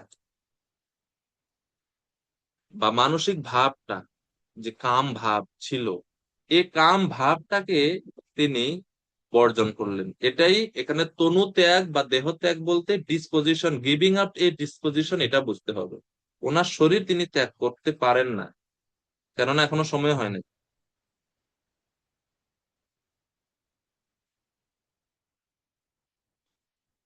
গিভিং আপ ডিসপোজিশন মানে এই স্বভাবটা বা এই এই মনোভাবটা তিনি ত্যাগ করলেন, এটাই হচ্ছে তনু ত্যাগের অর্থ। তো যখন উনি এই ভাব, ওনার ওনার এই যে কাম ভাব রূপী যে চিন্তাটা ছিল, সেটা যখন তিনি বর্জন করলেন, বর্জন করার ফলে সেই ভাবটা কি হলো? কুজ্জটিকা রূপ ধারণ করলো, এবং দিক সকল তার সেই দেহ গ্রহণ করলো। কুজ্জটিকা বলতে, কুজ্জটিকা মানে কি?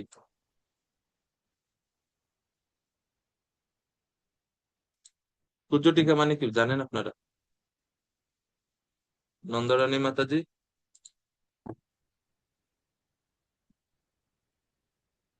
বলতে পারবেন কুজ্জটিকা মানে? অন্ধকার, অন্ধকার দিন। কুজ্জটিকা মানে অন্ধকার, ঠিক আছে। সর্বদিকে অন্ধকারে ভয়ঙ্কর কুজ্জটিকা রূপে প্রকাশিত, মানে অন্ধকারটাকে এখানে বোঝাচ্ছে। যেহেতু এটা হচ্ছে তমগুণ, হ্যাঁ, এই যে এই যে কাম, এটা তো রজতম দ্বারা, তো তমগুণের প্রকাশ হচ্ছে অন্ধকার। তো সেটা এই জন্য অন্ধকার রূপ ধারণ করছে। ওনার এই মনোভাবটা যখন উনি ত্যাগ করলেন, সেটা অন্ধকার রূপ ধারণ করছে। আর অন্ধকারটাকে আমরা বলি কি? সন্ধ্যা, সন্ধ্যা বা অন্ধকার, এরকম। এরপরে 34, তো শিল প্রপাত এই 33 নম্বর শ্লোকে তাৎপর্য শিক্ষা দিচ্ছেন আমাদের, পাপ কর্মের প্রায়শ্চিত্তের সবচেয়ে শ্রেষ্ঠ উপায় হচ্ছে তৎক্ষণাৎ দেহ ত্যাগ করা। আমরা দেখি চৈতন্য মহাপ্রভু লীলাতে, মহাপ্রভু যে যে ছোট হরিদাস, তিনি প্রায়শ্চিত্ত করার জন্য উনি আত্মহত্যা করে, দেহ ত্যাগ করে তৎক্ষণাৎ। এবং প্রভুপাদের একজন সন্ন্যাসী শিষ্য এরকম করছে। তো সমস্ত জীবের নেতা ব্রহ্মা তার ব্যক্তিগত দৃষ্টান্তের দ্বারা সেই শিক্ষা দিয়েছেন। ব্রহ্মার আয়ু অপরিসীম, কিন্তু তিনি তার গর্হিত পাপের জন্য তার শরীর ত্যাগ করতে বাধ্য হয়েছিলেন। যদিও তিনি সেই পাপের কথা কেবল চিন্তা করেছিলেন, প্রকৃতপক্ষে সেই পাপ কর্মে লিপ্ত হননি। তিনি শুধুমাত্র চিন্তা করছিলেন মনে মনে, তিনি সেই পাপ কর্মে সরাসরি লিপ্ত হননি, কিন্তু সেই পাপের জন্য তিনি তার শরীর ত্যাগ করেছিলেন। অনিয়ন্ত্রিত যৌন জীবনে লিপ্ত হওয়া যে কতখানি অপরাধজনক, তা এই দৃষ্টান্তটির মাধ্যমে জীবদের শিক্ষা দেওয়া হয়েছে। জঘন্য যৌন জীবনের কথা চিন্তা করা পাপ। সেই প্রকার পাপ কর্মের প্রায়শ্চিত্ত স্বরূপ দেহত্যাগ করা উচিত। মানুষের আয়ু, আশীর্বাদ, ঐশ্বর্য ইত্যাদি সবই পাপ কর্মের ফলে ক্ষয় হয়, এবং তার মধ্যে সবচেয়ে ভয়ঙ্কর হচ্ছে এই অবাধ সঙ্গ। আর অজ্ঞানতা হচ্ছে পাপ কর্মের কারণ, অথবা পাপপূর্ণ জীবন ঘোর অজ্ঞানতার কারণ। অজ্ঞানের রূপ অন্ধকার বা কুজ্জটিকা। অন্ধকার বা কুজ্জটিকা সমস্ত বিশ্বকে আচ্ছাদিত করে এবং সূর্যই কেবল সেই অন্ধকার বা কুয়াশা দূর করতে পারে। যে ব্যক্তি নিত্য আলোকময় পরমেশ্বর ভগবানের আশ্রয় গ্রহণ করে তার কুজ্জটিকার অন্ধকার বা অজ্ঞানের দ্বারা বিনষ্ট হওয়ার কোনো ভয় থাকে না। অর্থাৎ এই কাম থেকে মুক্ত হওয়ার একটাই মাত্র উপায়, সেটা হচ্ছে ভগবানের আশ্রয়ে থাকা এবং চিন্ময় জ্ঞানের অনুশীলনে থাকা। তাহলেই একমাত্র আমরা এই কুজ্জটিকা বা অন্ধকার বা অবিদ্যা থেকে, কাম থেকে আমরা নিজেদেরকে রক্ষা করতে পারি। এটা এখানে তাৎপর্য প্রভুপাদ বর্ণনা করছেন। আমরা আজকে এখান পর্যন্তই 33 নম্বর শ্লোক পর্যন্ত বিশ্রাম রাখছি।